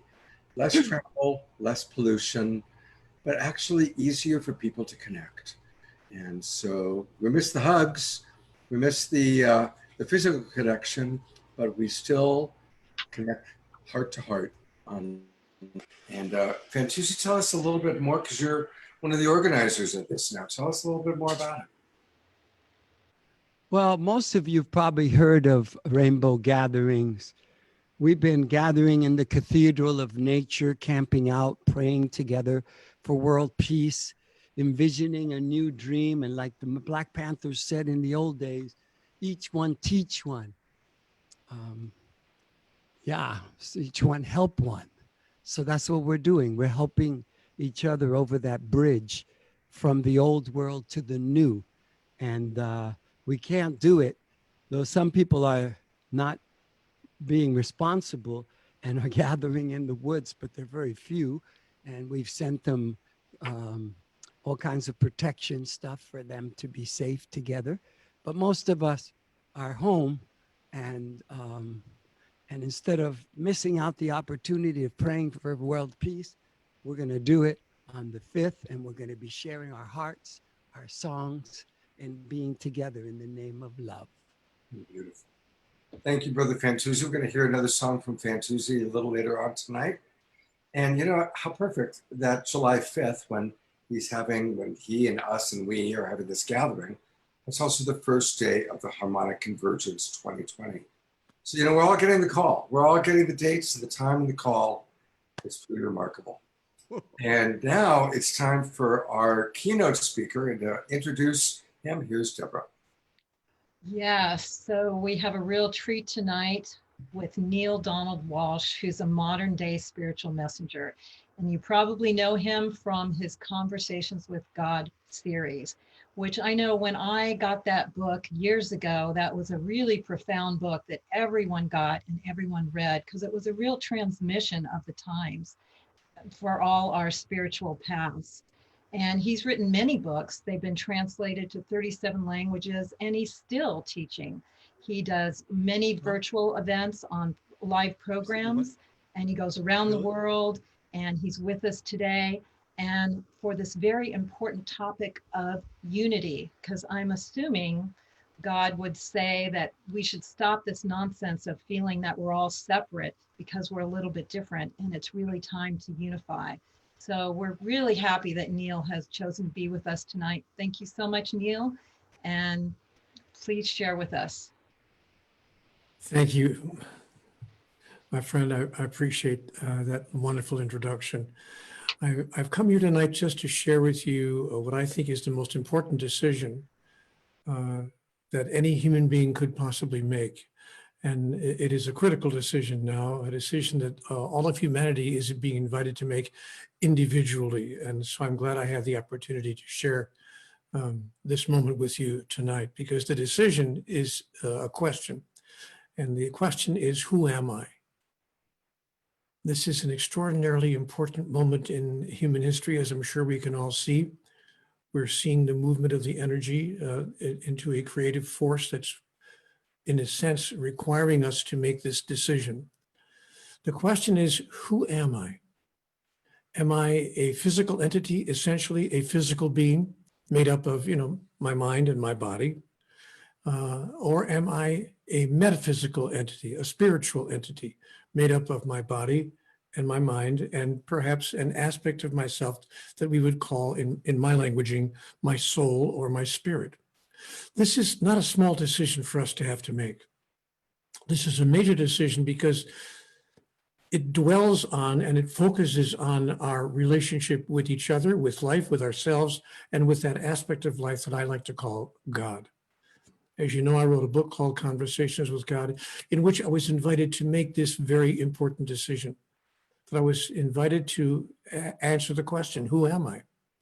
And I decided that, in fact, who I am is more than just my body and my mind. That I am, in fact, a spiritual entity that has a body and a mind, and that rearranged my entire cosmology with regard to what I'm doing here, why I'm on the earth, what I'm up to, and why would a spiritual entity that has no limitation of any kind decide to move into this physical experience that we're now having here on earth? Why would I do that? And the answer is to serve the agenda of the soul. The answer, as I've come to understand it, is to serve the agenda of the soul. And the agenda of the soul is for us to self-realize, that is, for us to know at a spiritual level, at a physical level, and at a mental level, who we really are. That is, if I could put it in theological terms, An idea I have is that there is a higher power. I have this thought that there's a thing called God. That's just my cosmology. In my cosmology, there is this higher power. And the desire of this higher power is to know itself through the expression and the experience of all of its creations. That includes you and that includes me. And that we are really all one. The primary message of the higher power is that we are all one. And the challenge that we're facing and have been facing now for thousands of years on this planet is we think that we're separate. We've actually created even a separation theology that says that God's up there and we're down here. And, you know, that's okay if people want to really believe that. I have no problem with what people believe. But what I do notice is that there's a complication because a separation theology inevitably produces a separation cosmology. That is a cosmological holding of life as a series of separate entities that interact with each other, but that are not profoundly connected in any particular physical or spiritual way.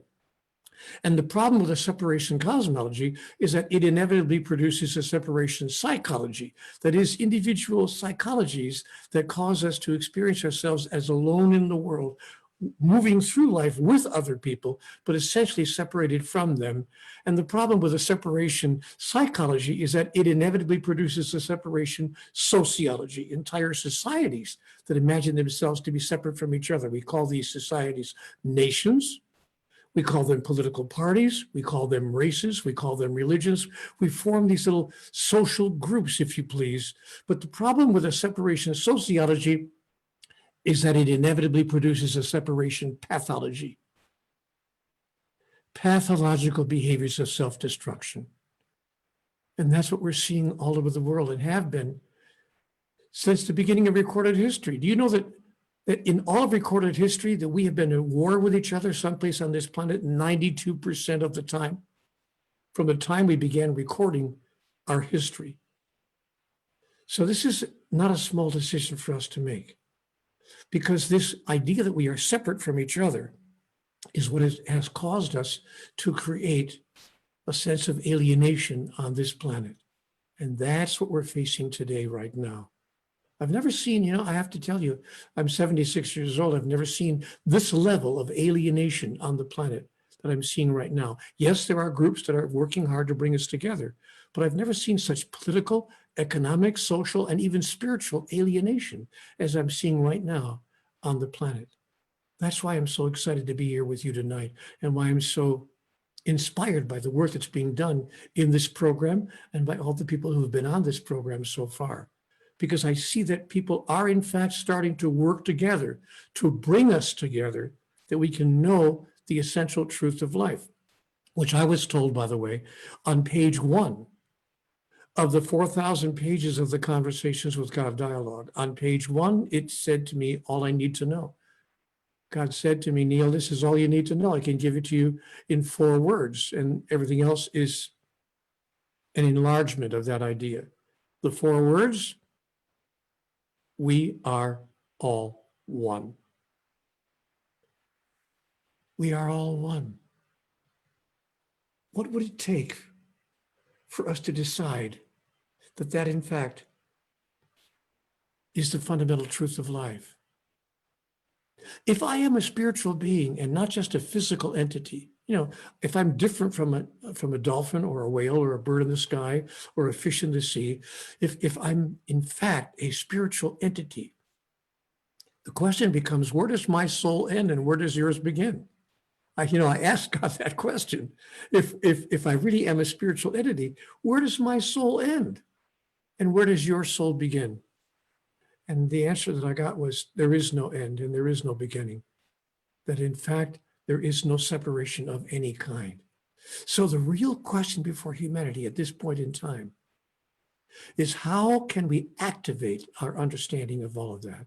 Because I know that I'm not bringing anything new to you. Most of you who are watching this program already are way ahead of all of us on this. This isn't like, oh my goodness, I never thought of an idea like that. You're all already right there, conceptually. But what would it take for us to be there functionally, politically, economically, socially, spiritually? That becomes our question for the day. How can we take what we already understand to be true and what many of us feel interiorly to be true? How can we take that out into our daily lives, into our interactive experience, and into the world at large, and make it our functional reality? And the answer is we can't, unless we can, unless you join with all of us in becoming that agent for change that you've been hearing everyone talk about, each in their own articulation, each in their own way, but we're all bringing the same message. What can each of us do individually in order to be an agent for that kind of miraculous change on the earth? You heard about the Pachamama. You heard that whole experience about they changed their whole cultural story. That's what's needed now, as we've been saying for the past half hour, on the planet at large. An alteration, a rewriting of our cultural story. And that's a global enterprise, but it's begun in your home, in your life, in your day-to-day, in your hour-to-hour, in your minute-to-minute experience. If you choose to move through your life and be a demonstration, a model, if you will, an exemplar of the idea and of the understanding that there is no separation between us, but that in fact we are all one. If you will take that as your commitment from this evening, from this moment, from this tiny segment of our day-long, evening-long program together, if you can just hear that invitation and say, you know, I'm there. I'm there.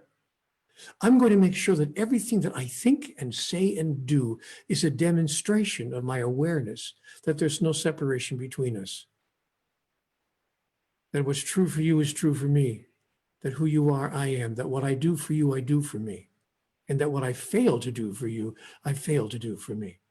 You know, if everybody within the sound of my voice right now decided to act that way beginning tomorrow morning and for the rest of our lives, we could change the world virtually overnight.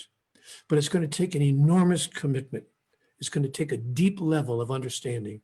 And it's going to take a promise that we each make to ourselves and to each other. I'm there.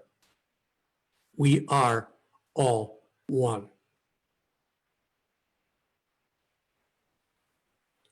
Thank you for allowing me to share this somewhat predictable, but no less important message this evening. That's the whole point of the program you've been watching on this wonderful telecast. So let's go there. Let's be there. And then let's stay there so that our whole life can be a conversation with God. Oh, thank you so much, Neale. And I'd like to invite, we've got about 350 people in our Zoom room and thousands watching on Facebook. I'd like to invite everybody to put into the chat box one thing you're going to do. You know, Neale just did a real call for action. And, you know, it's beautiful to meditate and to gather together, but let's listen to Neale's call to action. So Neale, what would you like for each person to write in the chat box? Their call to action. Here is one, just as you said, here is one thing I intend to do in the next 24 hours, and then to repeat in various permutation and variations of it. Maybe it's just a thing you say. Maybe it's something you functionally do in the world. Maybe it's just something you feel. By the way, everything is vibration. Even how you feel is a vibration. Maybe you decide that I'm going to feel differently. Not just about those who I call my dearest friends and those who I agree with, but can we follow the example of the great teachers of the world? Love, love, love, even your enemies, even those who you think are persecuting you, even those who you think are the problem. Can we find a way and decide tomorrow, this is the one thing I'm going to do or say? I dare you tomorrow, as an example, to write an email to the political leader in the world, no names mentioned, just somebody in the world with whom you politically disagree, maybe even vehemently disagree. I dare you to write an email to that person and say, no, I know deep down inside, there's a part of you that's connected with me, that we are in fact all one. I know there's a place where we can share our common love of this life, our common love of this world, our common love of what we call God, if you believe in a God, and our common love of each other as part of humanity. Dare you to send your love, your caring, your presence as an aspect of one to a person with whom you do not fundamentally agree. That's how we'll come together, when we can find common ground. We don't have to approve of or condone the actions and the decisions and the choices of the other, but we can say to them, I'm with you in our common human journey. Let us journey together and find our way to each other. That's what I would invite you to do tomorrow. Make that your choice tomorrow. Who am I going to send that email to? I already have somebody in mind for mine.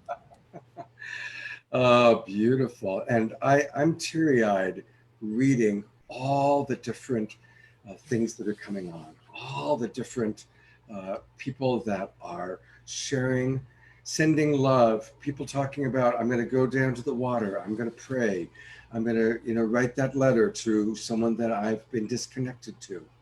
It's really beautiful what people are putting into the chat box. So thank you, Neale, for that beautiful call to action. And to give all of you a minute to, put in your chat, I'm going to just read some of the people that have donated, because we've been receiving a lot of donations today. So I'm going to go to where I can read it easily. Wow. Thank you, everybody. I'm going to try and get everybody's name correct. Thank you, Lise, Ilona, Leilani, B.A., Stan, Anonymous, Denise, Marjorie, Lindsay, MS, Tioe, Christy, our good friend Christy Michaels, Chong, Francine, Lori. Thank you all for your donations. Thank you very, very much for that.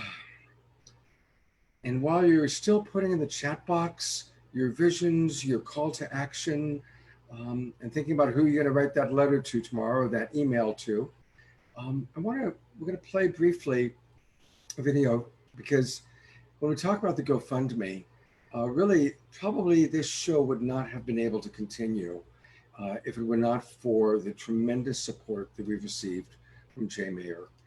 Where's Jay? Oh, Jay's got his camera off. But there he is. He turned it back on. Jay has donated thousands to the GoFundMe campaign. He's been one of our sponsors of the show. We didn't start having sponsors until a few weeks ago. And Jay has really made this show happen for us. So thank you, Jay. And just to tell you a little bit about Jay and the support he's doing with his light touch and how he supports Love Coach Academy, here's a very short video. The Love Coach Academy is a collective of heart-based individuals. We've helped thousands around the world to overcome challenges and to have greater relationships through understanding each other. We combine the wisdom of Marshall Rosenberg, founder of Nonviolent Communication, with emotional intelligence skill building, creating tools to change our neural pathways, which allow us to go from reptile brain reactivity into frontal lobe responsiveness. Under the leadership of Scott Thomas and his core group of coaches, we are excited to announce our new partnership with Jay Mayer and Light Touch. We are adding his techniques to tool belts.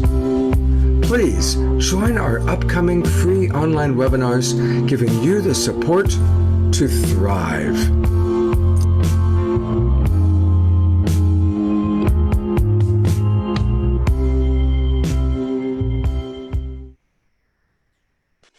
Love Coach Academy, with the support of Jay, is providing 2 or 3 free online webinars every day, offering people relationship support, and also bringing people like Mark Sims and some of the speakers.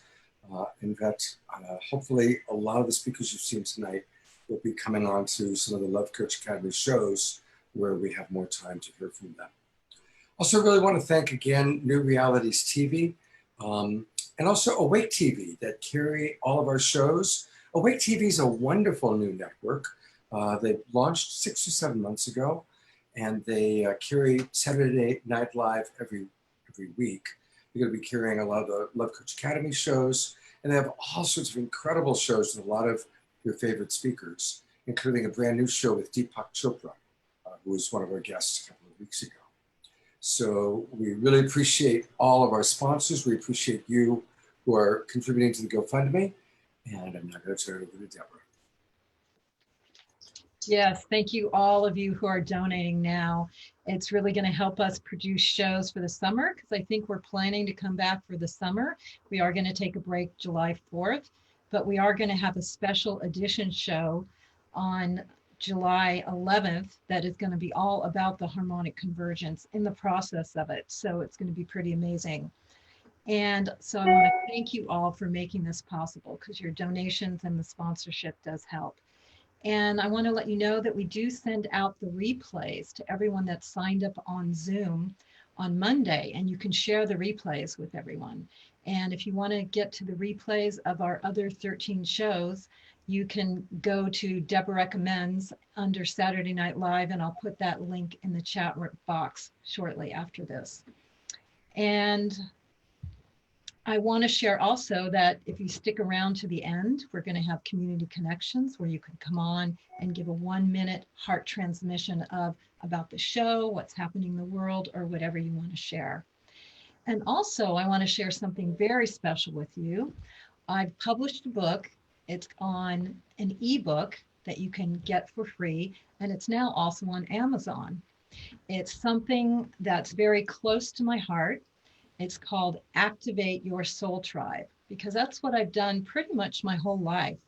I produced the Harmony Festival from 1978 to 2011, and that was a big activation of the soul tribe to come together and discover who we are. And my book shares you how to define and call in your soul tribe and work with them, as well as your soul family, which is your immediate connections, your immediate relationships, your beloveds, your family, your allies that you do businesses with.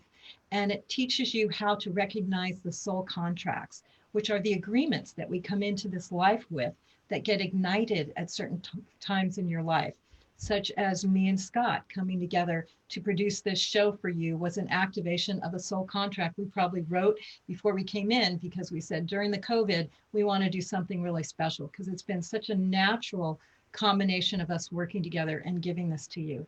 So the book allows you to understand how soul tribe, soul family, and soul contracts work. So I'll put the link where you can get the free ebook, or just go on to Amazon, and it's Activate Your Soul Tribe. So I've just published it, so wanted to share it with you. And also, again, thank you for your donations. What we're doing here is utilizing the new paradigm principles on all levels, unity, coming together, but also the gifting economy, is, if you've noticed, is a new paradigm philosophy, which means we're doing this show and we're gifting it to you. And that energy can come back to us in whatever way you want to give back to us at whatever level. We're going to take that green love energy that you give to us, and we're going to give it back to an important nonprofit organization like this week, Pachamama, who is doing so much good for the world. And they in turn are going to help heal the planet, heal the indigenous, which again is going to come back to you. So this gifting economy continues to flow and ripple out. So we appreciate so much any amount you can donate, and it will also help us produce shows for the summer, which we think we're going to do and we hope we're going to do. And with your support, that will help a lot. So we put the GoFundMe link in the chat room. And also you can just go to GoFundMe and type in Global Peace Tribe, and you will see that.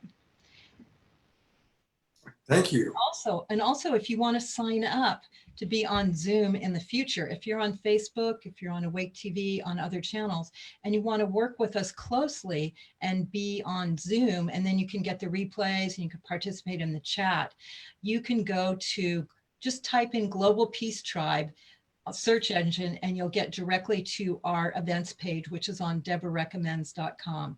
And that will show you how to sign up and be with us for the future. And we'll be in touch with you and we'll send you the replays and you can play with us on Zoom and in the chat room. So again, thank you so much for being with us, contributing, for sharing all your ideas and contributions and your green love. Thank you. And Ken or Scott, you're going to share a little bit more about all the nonprofit organizations that we've donated to this season, which has been amazing. It blows me away what we've been able to do. Now, every one of these organizations received $1,000, and that came from you.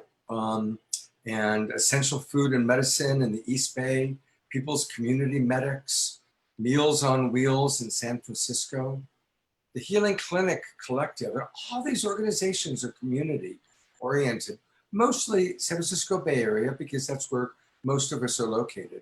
But our show is becoming more and more national and more global. We supported the Sonoma Food Runners, and we really recognized the importance of election integrity when we had Lori Grace, one of our most important community members, on, talking about that and her organization, trustvote.org. We supported Growing Together, which helps create green schools and neighborhoods. The Fraternite Notre Dame, beautiful, beautiful organization. And then we also realized that there are people in our community that we love that are dealing with life-threatening disease. So we gave $1,000 to Blaine Lyon, who's battling stage 4 cancer, Mariela de la Paz, stage 3 breast cancer. Recently, we supported Dream Corps, an amazing organization founded by Van Jones. Last week, we supported the John Anthony Foundation, which creates tiny homes supporting housing for homeless women and youth 18 and older. And of course, tonight, we're supporting the Pachamama Alliance. $1,000 to every one of these organizations. And that all comes through you, through the GoFundMe. And I'm just really grateful to see that more and more people, as we're talking, are supporting the GoFundMe. And tell us just a little bit more about it. I'm going to turn over to our community outreach guy, the irrepressible New Living Expo master. Yeah, and let's build the vision for New Living Expo happening in October. Let's all hold that vision. We're going to hold that vision and keep our fingers crossed at the same time. With have to be in stage 4 to open up for that aspect, but we're being positive. Also about the GoFundMe campaign is that we're offering gifts when you donate $77 or more. Email me, Ken at New Living Expo, and we'll send you either tickets to the expo or a one-on-one love coach session with Scott's organization. You'll either get him or you get one of the love coaches. And just mentioning that we have been doing this for 3 months. And in 3 months, we have helped so many organizations. And with your help, we couldn't do it without you. And you keep making us and keeping us being able to do this. And without you, we couldn't do it. So, you're helping us help the world. And each organization is so appreciative of the work that we're giving them. And they're supporting all their communities. So thank you from the bottom of my heart that you're making it happen. And without you, it's just making it happen, and just send out the love and keep it going, guys, because that's what we're all about. Let's see, is there anything else I missed? Bonuses? I think we're good, Ken. Okay, good.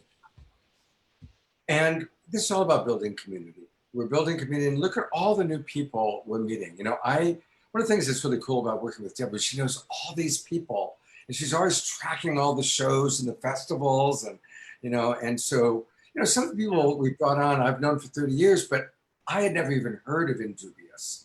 And man, I am their new fan. And I'm so grateful that we get to have another song from these two beautiful brothers. Take it away, Indubious. Hey. Thank y'all. Thanks for having us. We were having a whole lot of fun playing to the Love Coach theme song. Yeah, we were playing along. That was smooth. And Neale Donald Walsch brought it in with the real correct vibration. That's actually what this next song is about. It's about that we are one. We are the fabric of love. And when we generate this this vibration in our hearts of love and peace and purity and goodness and just gratitude, that's what we start to see reflected back to us in our physical reality. Yep, so we hold that frame. Yes, and we're weaving the fabric of love here together right now with you, all your hearts and minds united with ours. So grateful for the co-creation.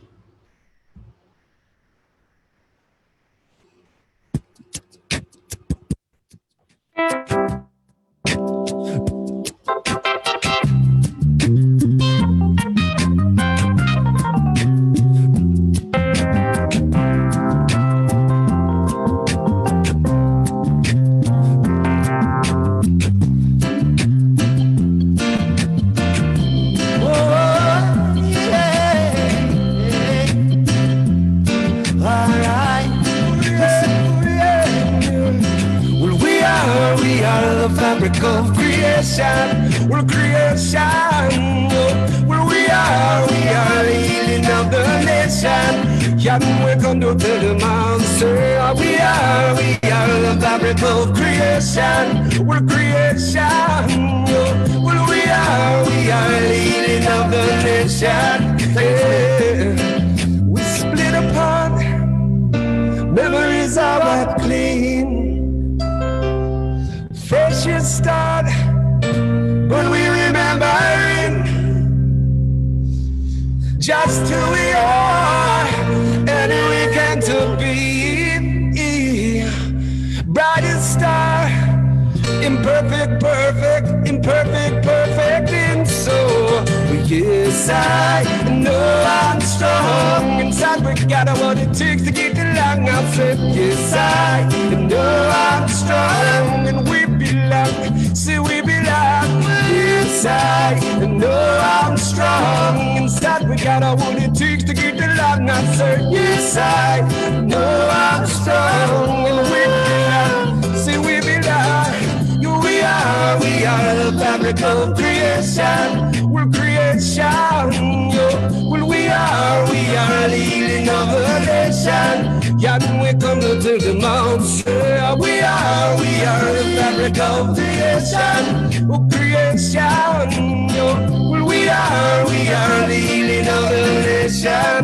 Yeah. We coming in and out of the code. I go to work, see some medicine for resist soul. I'll tell you about again where we'll nobody the code. We'll do the medicine. You win, we do our best, put you to the test. Yeah, we coming in and out of the code. I go to work, see some medicine for resist soul. I'll tell you about again where we'll nobody the code. We'll do the medicine. You win, we do our best, put you to the test. Yeah. Whoa, whoa, yeah, yeah. This why we're coming down that line. Well, are you feeling any mind? Oh, we'll do the best you can. We'll do the best you can. In every situation, do the best you can. We'll do the best you can. We'll do the best you can. In every situation, do the best you can. We'll do the best you can. We'll do the best you can. Every situation, do the best you can. We'll do the best you can. We'll do the best you can. In every situation, do your best. Well, we are powerful. We are mighty and strong. We are the factions for the Most High. Watch it when we focus. We can tear down the wall, stand strong. Positivity conquer, or we don't stop because the vibes on top. In 111, we look out for that Lord. Not if we step out and we shall not one. Come and bring love and do the best that you can. We'll do the best you can. We'll do the best you can. In every situation, do the best you can. We'll do the best you can. We'll do the best you can. Every situation, do the best you can. We'll do the best you can. We'll do the best you can. Every situation, do the best you can. We'll do the best you can. We'll do the best you can. In every situation, do the best. Why don't you let it in? Let your chakra spin well. Fire within, give you purpose to begin. You are magic and beauty and God from within. Powers and nature guiding every step on every single green. You got gold in your soul and you release all control. Your guidance of ancients to achieve your every goal. It's life, it is a chance for us to learn just how to give, because illusion and separation is irrelevant. Say we're coming in and out of the code. I go to work, see some medicine for the rest of his soul. I better begin with, oh, body the cold, we'll do the medicine. You and we do our best, put you to the test, do the best you can, we'll do the best you can. Every situation, do the best you can, we'll do the best you can, we'll do the best you can. Every situation, do the best you can, we'll do the best you can, we'll do the best you can. In every situation, do the best you can, we'll do the best you can, we'll do the best you can. In every situation, do your best. All life situations make us brave to grow. All life confrontations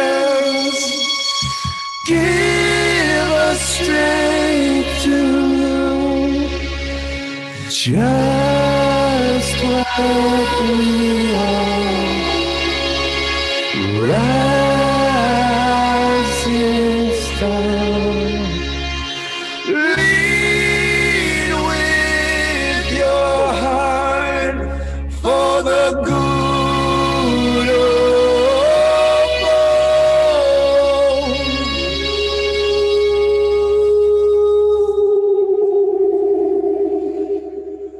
Thank you, beautiful ones, for having us. Oh, you guys, well, you definitely did the best you can. So we did our best, you know, Yeah, nothing else. Hey, I've just pulled up their website. It's Indubious Music. That's it, man. Man, look at this website. I mean, It's happening. It's you popping. guys are amazing. And look at this #1 reggae album on Billboard. Yeah, Yes, we did that. Yes, we got another really fresh album coming up with a lot of awesome guests. We also run a really awesome podcast called Living Indubiously. Yeah, we just started it and it's going really good. So the Living Indubiously podcast, if you guys are hip to the podcast scene, come check it out. We got some magical, mystical, mysterious, magnificent stuff going on there. Yep. Apple Podcast and Spotify. All right. Hey, you guys, thank you so much. Thank you all. Thank you so much. Oh, beautiful. Blessings. Love you all. Whew. Wow, that's a pretty tough act to follow, I gotta say. You know, again, really want to thank the sponsors of our shows, and I really want to invite everybody to join me on Tuesday night at 6 p.m. When I'm going to be interviewing Mark Sims. This guy is really onto something powerful, and he's really something. And then our other sponsor for tonight's show is Jay Mayer. And you saw a little bit about Light Touch. And this is another video, it's a short one, that just tells us a little bit more about Light Touch. And then Jay's going to do a wisdom jewel about unity. Here we go.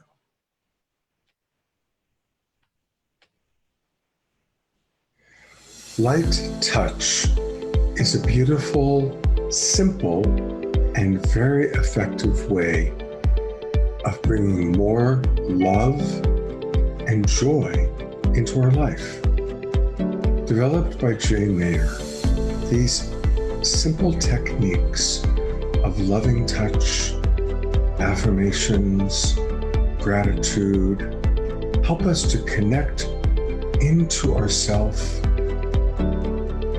to each other, and to all of life. See the beauty in all. See the divinity within yourself. Enjoy this magnificent life. The many senses are opportunities to grow and to evolve. Thank you for the miracles. Thank you for the blessings.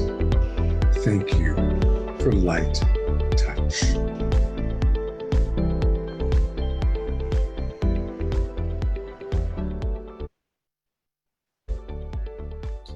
And again, we can go to light-touchme.com. That's where you can find out a lot more about it. To hear a little bit more about it right now, I'm going to put the spotlight, I'm going to take it off Indubious, put the spotlight on Jay Mayer. Thank you, Jay, for all the support you've given us and just your blessings to this world. And tell us a little bit about what you want to say about unity and Light Touch. Well, the goal of Light Touch, and this is a pretty ambitious goal, is to end war on the planet. And I believe that if you heal enough marriages, if men and women are in harmony and they're in love with each other, there's less strife and less conflict and less suffering on the planet. So that's my goal, working with Scott and Love Coach Academy, is to heal marriages. And it's a very important thing for us to love one another. You know, all the prophets, they've all said that, and it starts in the home. It starts with our families. So any kindness, you know, between couples really helps. And if you need tools, call Love Coach Academy or find them through Light Touch website, which I'm sure they'll put a link out. And we're here to serve. And the other thing for world unity is that we all need to pray together, the whole planet, every person on the planet praying at the same time. And not just once, you know, it's every day. You know, we'll say at 8 o'clock at night, and I'm going to actively work towards this.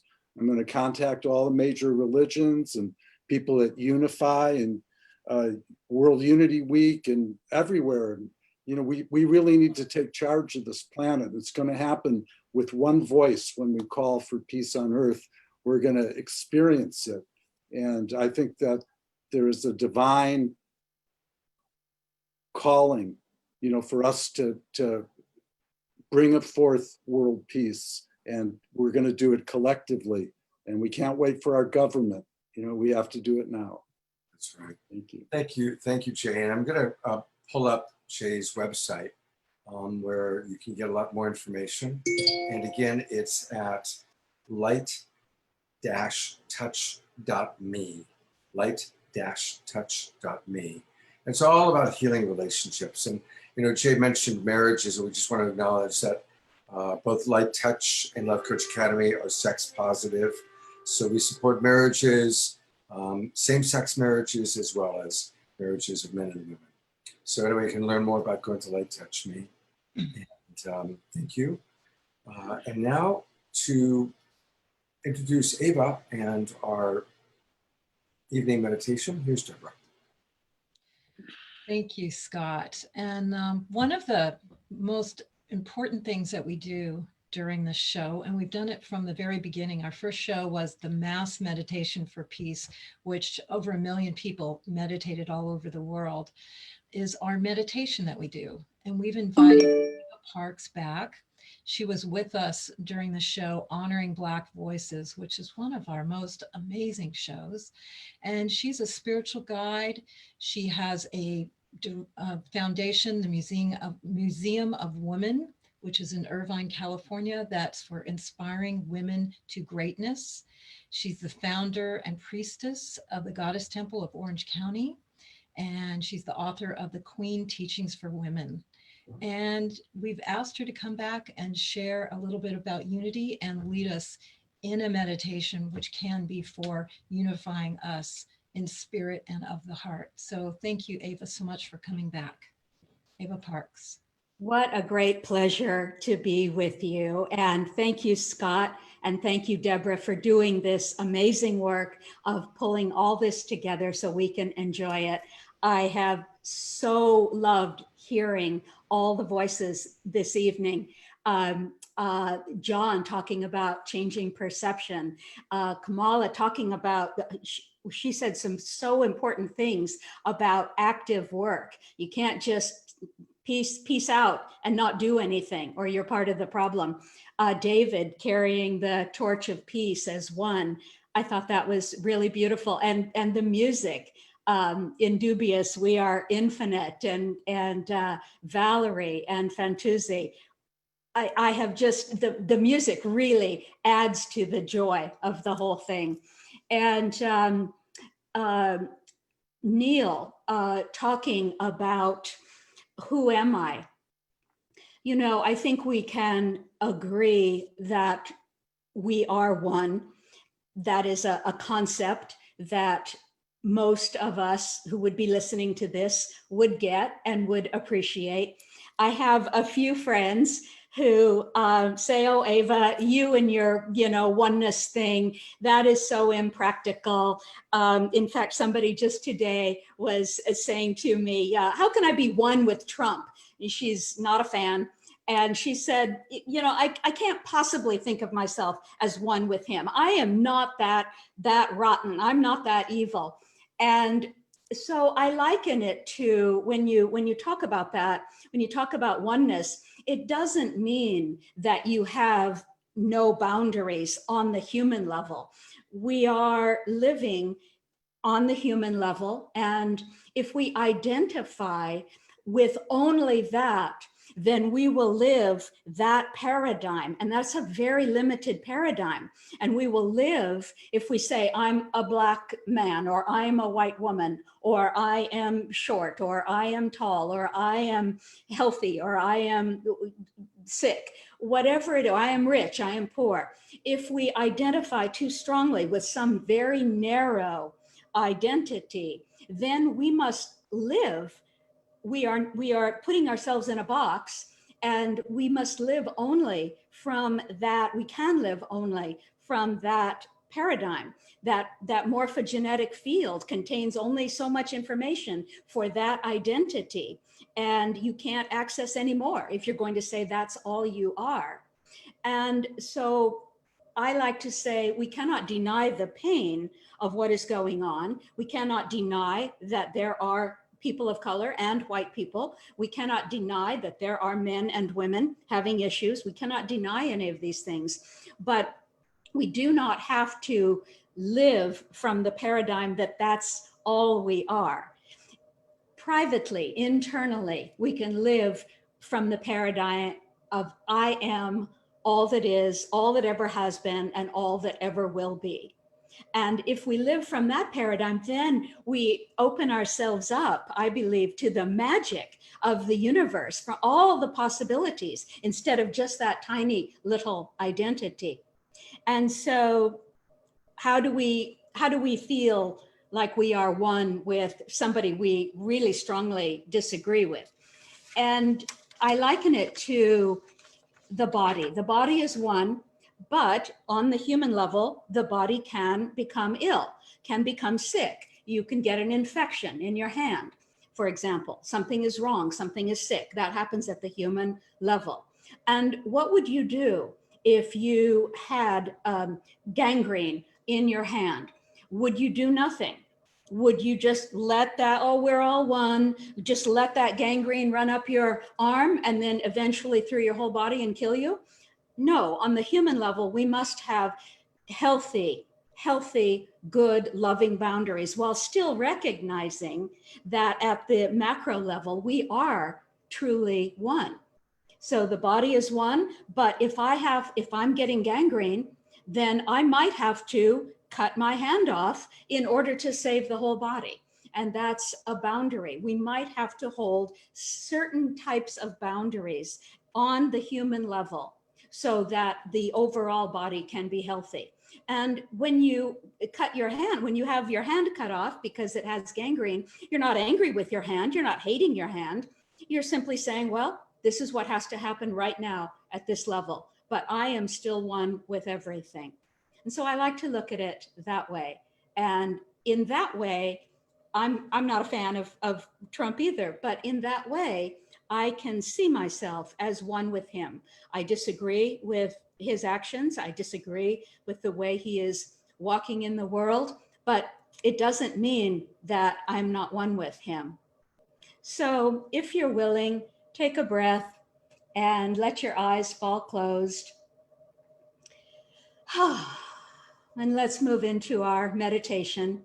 You are walking down a busy street, the hustle and bustle all around you, a rainbow of humanity in beautiful diversity.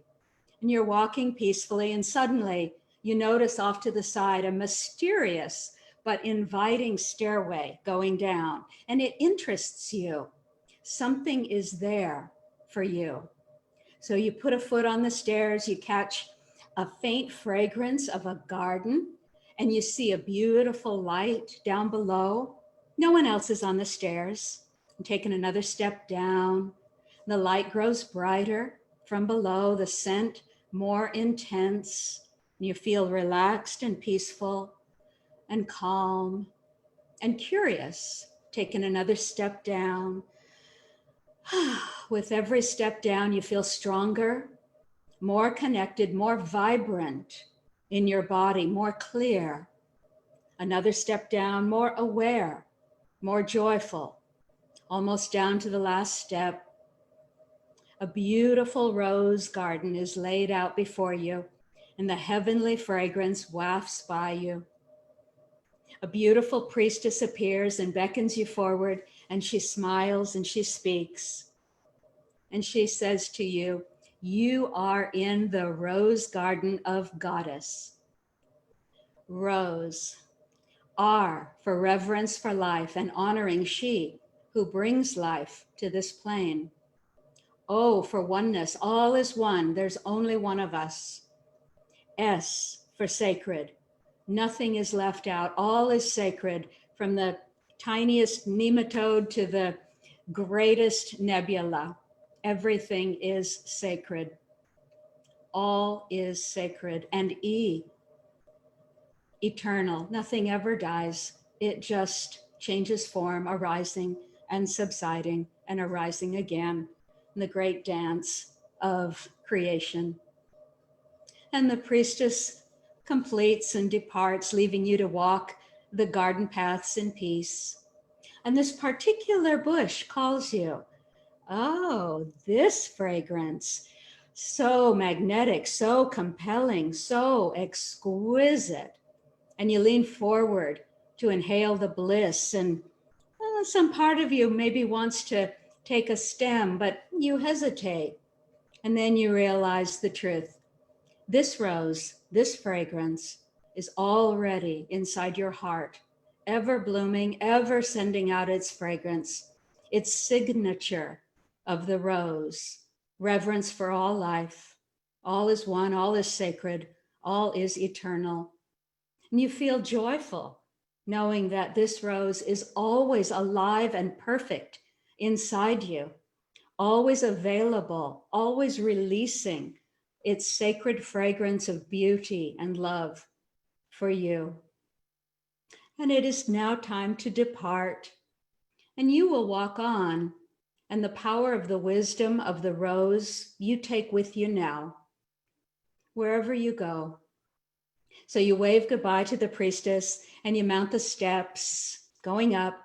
You're feeling stronger than ever before, up another step, powerful and vibrant, another step up, ready to meet whatever this dimension has in store for you. The rose is within you, supporting you. Arriving at the top of the steps, you move out peacefully into the busy city street once again, aware of the rose in your heart, enlivening you, calming you. The blissful fragrance moves outward from your body, wafting into the air around you, and each passerby involuntarily inhales your wisdom of oneness, your knowing that all is sacred, all is eternal, all is to be held in reverence, and they are changed. Without speaking a word, you walk, affecting each person you pass. You will walk through the world in this way for the rest of your days. You will offer the fragrance of your rose to each person you meet. And without a word, you will transmit to them truth. You will give to them the gift of your rose. Blessed be. And breathing, allowing yourself a moment to absorb whatever is true for you, whatever is helpful for you, letting the rest float on by like clouds, allowing yourself to come back to yourself, wiggling your fingers and toes. You are here, you are here, you are here. Blessed be. Oh, thank you so much, Ava. Thank you, thank you, thank you. Big twinkling. It was beautiful. We're about to hear from Brother Fantuzzi, but before we do that, I want to thank a lot of people. I want to thank Denise, Carol, Lorraine, Magdalene, Darlene, Morgine, Lorna, Sharon, Lakiba, Janet, David, and Lise. Thank you all for your generous donations to our GoFundMe. It's really beautiful to see how many people are contributing tonight. Thank you so much. And Brother Fantuzzi, we're ready for you, although it appears that your camera is off. You were on a moment ago. So I need you to turn on your camera, brother, so we can, there you are, okay.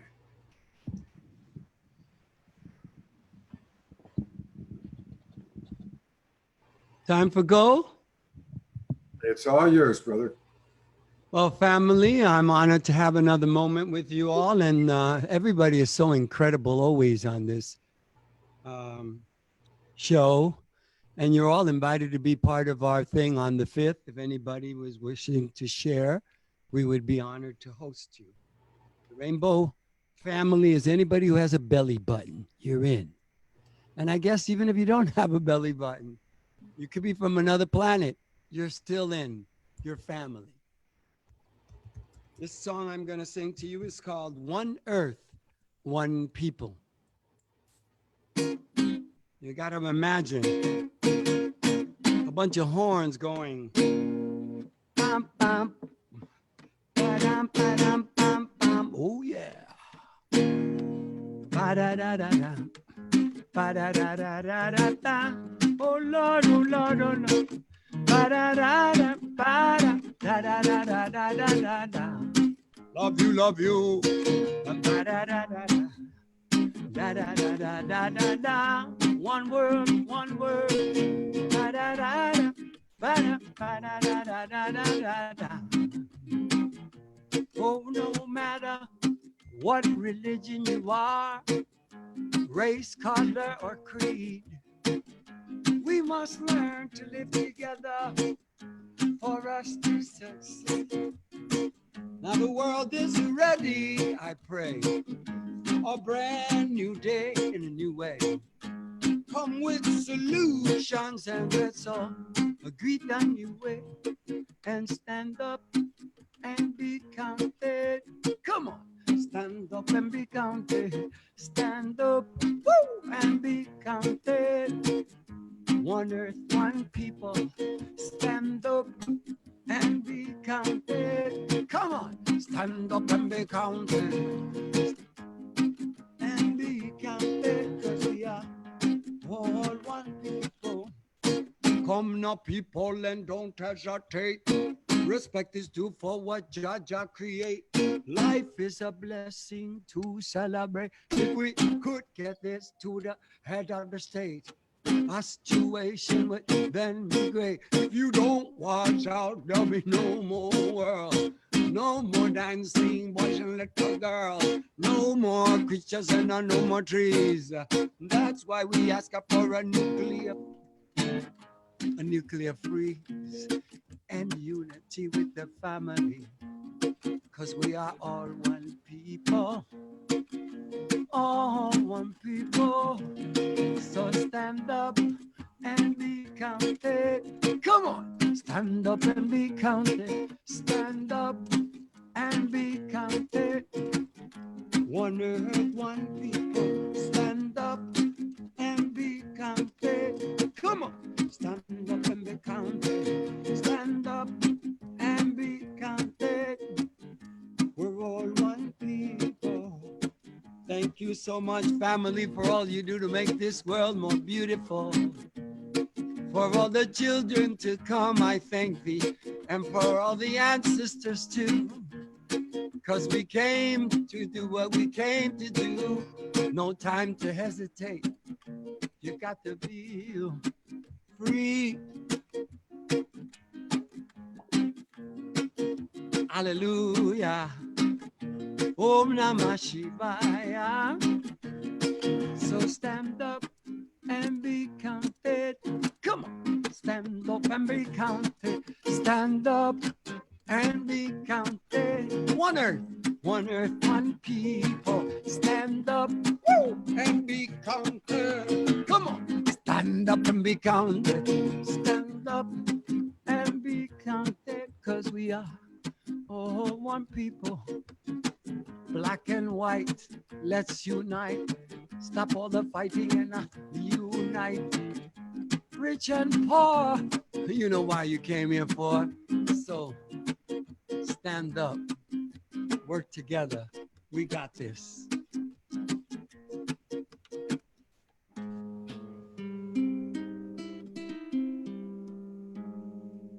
Something like that.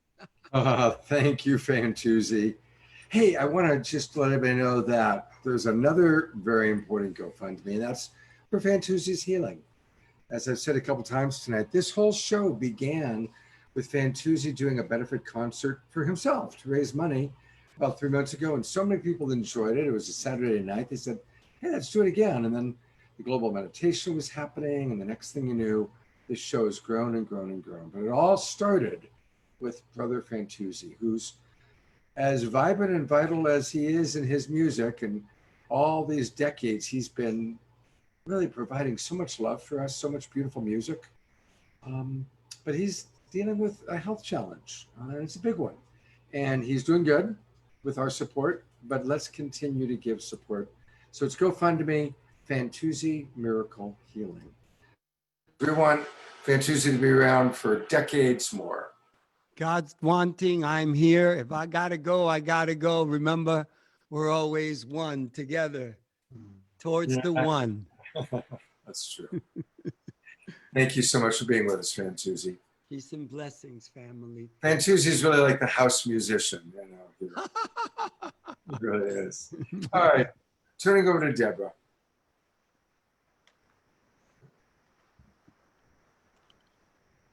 Oh, you're muted, hon.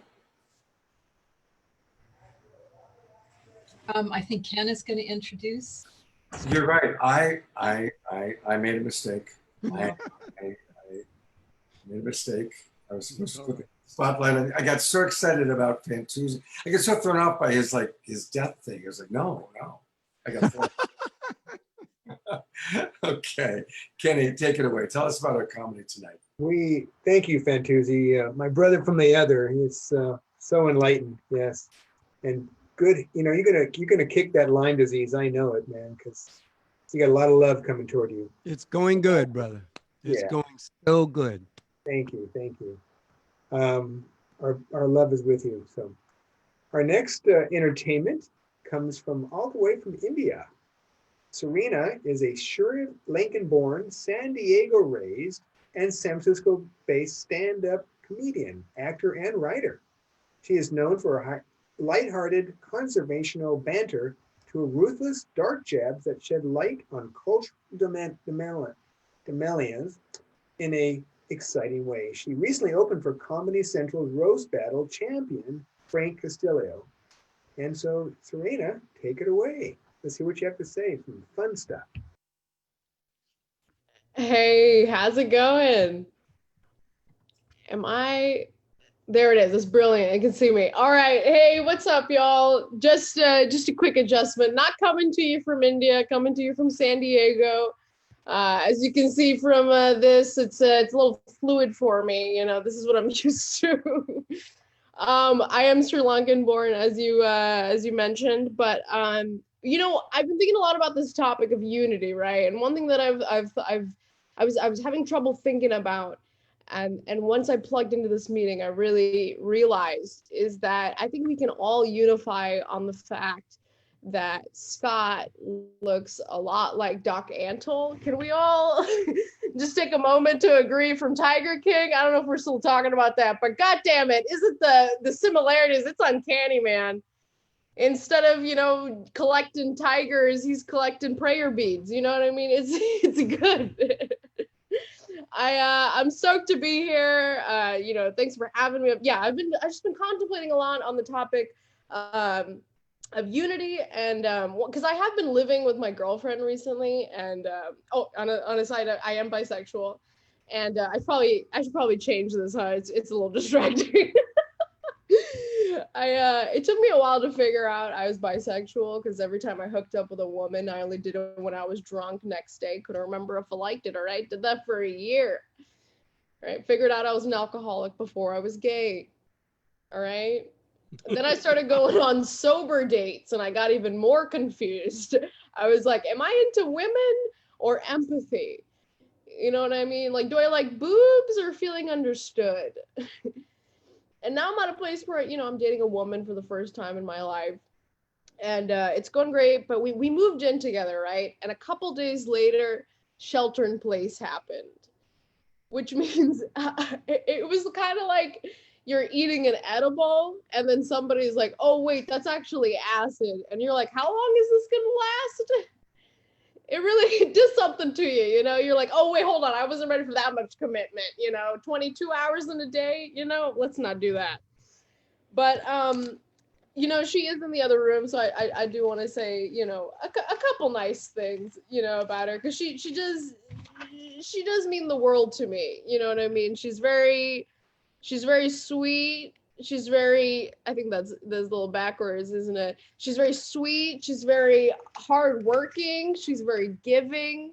I feel like she challenges me, you know, mentally, psychologically, you know what I mean, ethically. I feel like she makes me be better, you know what I mean? She makes me be better and want to be better for the world, you know? She makes me feel connected to everything that's going on, you know? Shit's wild right now. We can all agree. Shit's fucking bonkers, okay? I'll tell you what, never in my time did I think I'd see a bunch of white people, you know, protesting down the street, yelling, you know, Black Lives Matter that aggressively, getting arrested for it. Not in my day, you know what I mean? You love to see it though, but it is wild to think that, you know, it took like this perfect storm of, you know, someone very obviously getting murdered, it getting caught on camera, and also it coinciding with the fact that COVID is happening and we're all in pandemic and we all got the time to protest, baby. You know what I mean? It's a beautiful thing to see that many people come together and unify. Especially the other thing is I'm very happy that, you know, y'all believe in coronavirus. I didn't know what kind of conference this was going to be when I signed up. You know what I mean? I heard good things, but you never know, you know? And I love that we can all unify and agree that coronavirus fucking sucks, right? I think that's a great point to make. Just bring it back home. But one thing that's been interesting is it's weird to think that, you know, if I go near my mom, I could hurt them potentially, you know what I mean? Because of this virus, you know what I mean? And I feel like that's kind of given me a little power in our relationship, you know what I mean? Like a little power dynamic shift, you know what I mean? You keep talking like that, Mom, I'll come home for Thanksgiving, all right? I'll give you a fucking hug, okay? I'll kiss you on the cheek and tell you I love you while I inhale. It's a new kind of power, you know? I can appreciate that. What else? There's a couple other things I wanted to talk about. Yeah, we all are on that page. We can all agree that Scott, you know, nothing wrong with, you know, being a silver fox, you know what I mean? You know, if he's got the hair, you know, if we can't say it out loud, then maybe I don't want to be right. You know what I mean? And Jay is like scratching his bald head. I get it. We're all we're unifying on this. No, I love it. We got some handsome men up in here, you know what I mean? Don't forget these beautiful ladies. But also, like many people, I have lost my job. You know, I was working as a barista, and y'all are very passionate about your milk alternatives. You know who you are. Oat milk, my God, okay? And I love it too. But I remember somebody walked into my cafe, and they did one of the most piece of shit, you know, limp dick, fuck you fucking things you can do, right? They walked into my cafe and they stole some tips out of the tip jar. Yeah, and my coworker, she was like, you know, well, if he's stealing tips, like he needs it more than I do. So I've been stealing her tips because clearly I needed more, okay? My name is Sereni. Thank you so much. That's been my time. If y'all are interested in following my stuff, I post funny videos. It's at Sereni. That's also my Venmo if you want to throw me some bucks. Thank you so much for the time and the space and for having these conversations. Thank you so much. There you go. Thanks. All right.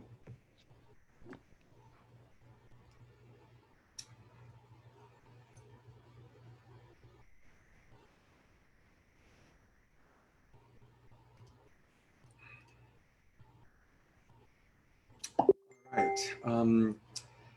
I apologize. I got thrown off there a little bit. So we're now going to hear from our last primary speaker, and her name is Woman Stands Strong. I'm sorry, Woman Stands Shining. I have not been drinking, by the way. I'm just, I think, all of a sudden 4 hours sleep is catching up with me. I really appreciate that we are bringing people in from so many different cultures, so many different worlds. And we've been wanting to have Woman Stand Shining, who's also known as Pat McCabe, on our show for a while. We've been asking her, and finally she made the time for us. And I really appreciate also not only did she make the time to be on the show with us, but wanted to go kind of towards the end. So thank you for being with us all night long. And we're very eager to hear your wisdom about unity, how we move from separation to oneness. Hey, good evening, everyone. I'm really happy to come on after the comedy hour there. Thank you for that. So my name is Pat McCabe.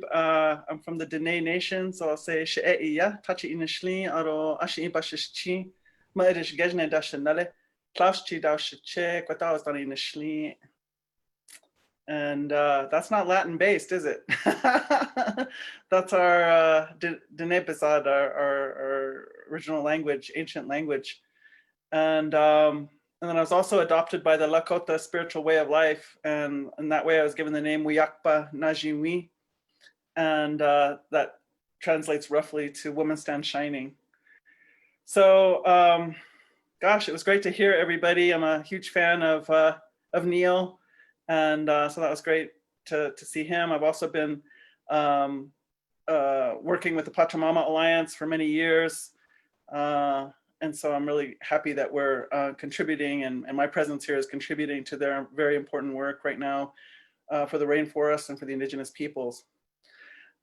So I'm thinking about this unity, and see, the problem isn't that we have to get unified.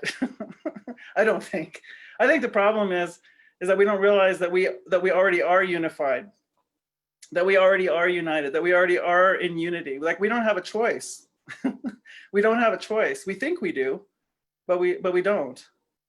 And I guess one way that I describe that sometimes is I say, you know, this Mother Earth, she doesn't understand us and them. She only understands we. That's her whole construct. Her whole construct is a we construct. And so, so just like our body, when our body starts thinking that it's separate, one part is separate from another, that's when we end up with disease. When one part of our body is fighting another part of our body. And so really that's our situation here on this Mother Earth, is that we are one. But when we behave as though we can be separate, as though we can be opposing, as though we can be undermining, as though I can have what I need even if you don't have what you need, and I can be happy having what I need even if you don't have what you need, then we end up in disease. And disease can be terminal. It can take away that life. So I guess, you know, other people have said that in other ways, but I wanted to reiterate that for us. So really our task is to wake up to the fact that we already are, as Thich Nhat Hanh says, interbeing. We're interbeing. And so one way that, one thing I wanted to talk about was that unity is something that a lot of people are talking about, and it's moving towards this idea that we are all connected. But I want to say that this is really important to me and to many peoples all around the world. We're talking about unity, but we're not talking about homogeneity, right? Because our diversity is our strength. And even modern science is coming to understand that at this point. So what I wanted to kind of illustrate for us here is a concept that comes out of Lakota Nation, and that is to talk about the sacred hoop of life. And so what we say is that every single entity of life, plants, four-legged, flying ones, swimming ones, creepy crawling ones, and then us five-fingered ones too, we all get to have a seat on this sacred hoop of life. And every member of this sacred hoop of life has to uphold their part of the hoop. And anytime a member doesn't uphold their part of the hoop begins to fail. And so, humanity was given the honor of having a seat on this sacred hoop of life. And we're not the whole hoop. We're acting like we're the whole hoop, but we're not the whole hoop. We get to have a seat on the hoop of life. And so, one of my scientific inquiries is to say, okay, so each member has a way of upholding their part of the sacred hoop. And they have a special way of doing that. Like anteaters have their way of doing that. Dragonflies have their way of doing that. And human beings also have a way to do that. So a big part of my inquiry is to say, how do I uphold my part of the sacred hoop? And the thing is I can't just be my part. It's our kind. It's done by kinds. It's all the chimpanzees. It's all the whales. It's all, so, and we're the same. And so really we have to, what registers on this sacred, interconnected, deeply interconnected hoop of life is how much the whole species is upholding their part.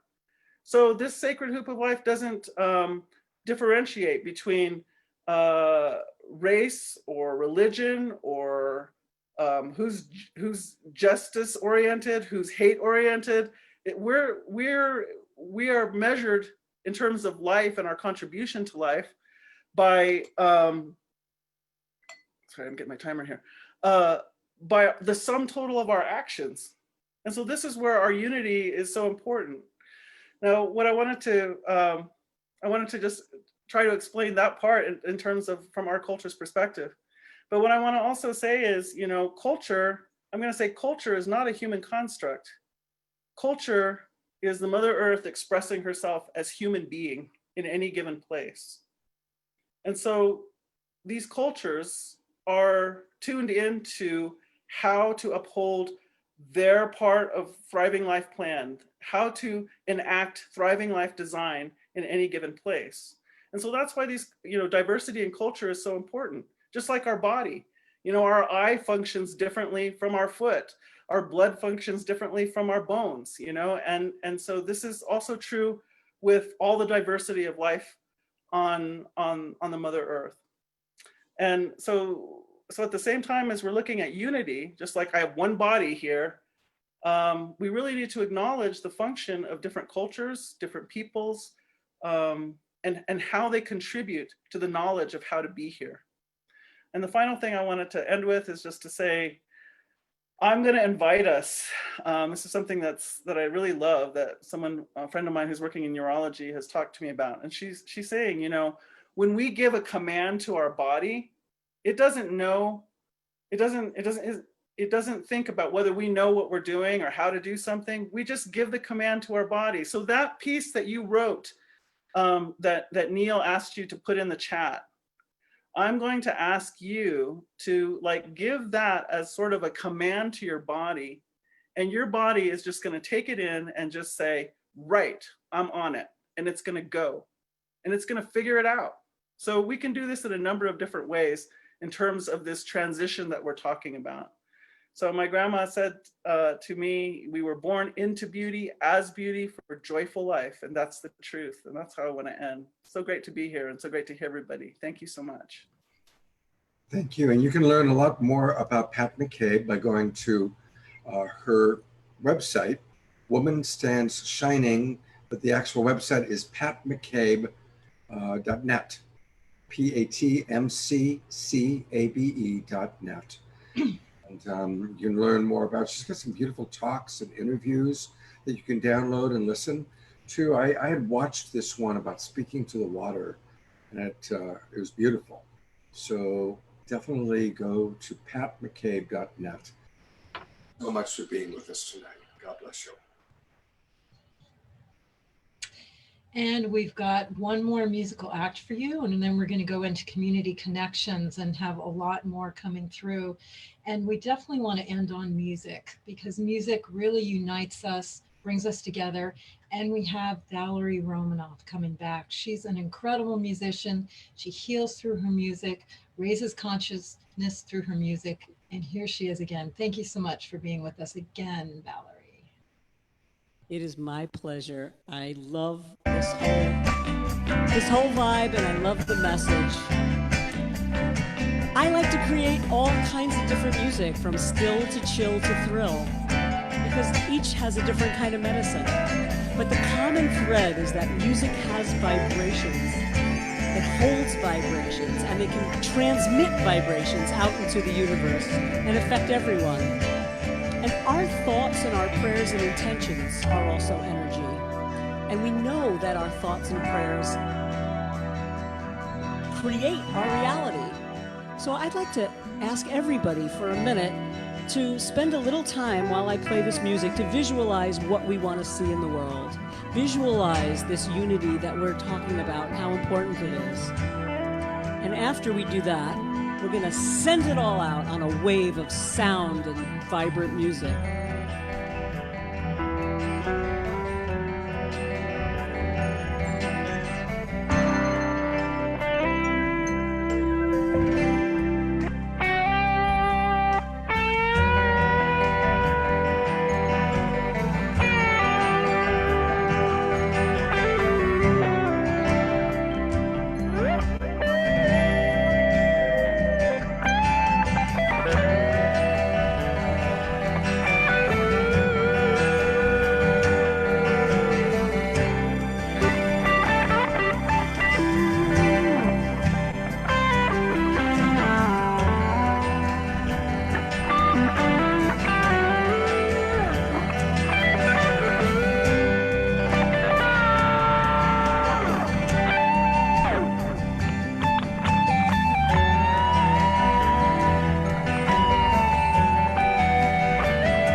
Those prayers and dreams, and we're gonna send it all out on a wave of energy out to the stars. Reach for the stars, dare to dream. This is my whole band singing along, everybody. Putting our hearts together and sending out our dreams. Dare to dream, dare to dream, it's alright. With our hearts together, lighting up the night. Dare to dream, reach for the stars. Maybe we can pull one down at a time. Dare to dream, it's alright. With our hearts together, lighting up the night. Dare to dream, reach for the stars. Maybe we can pull one down at a time. If we only dare to dream.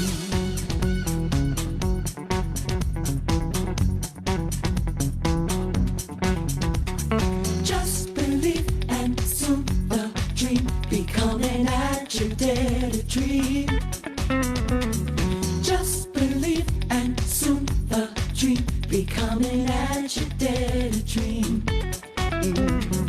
Just believe, and soon the dream be coming at you. Dare to dream. Just believe, and you will see. So dream on, dream on, dream on. Reach for the stars. Dare to dream, dare to dream, dare to dream, dare to dream.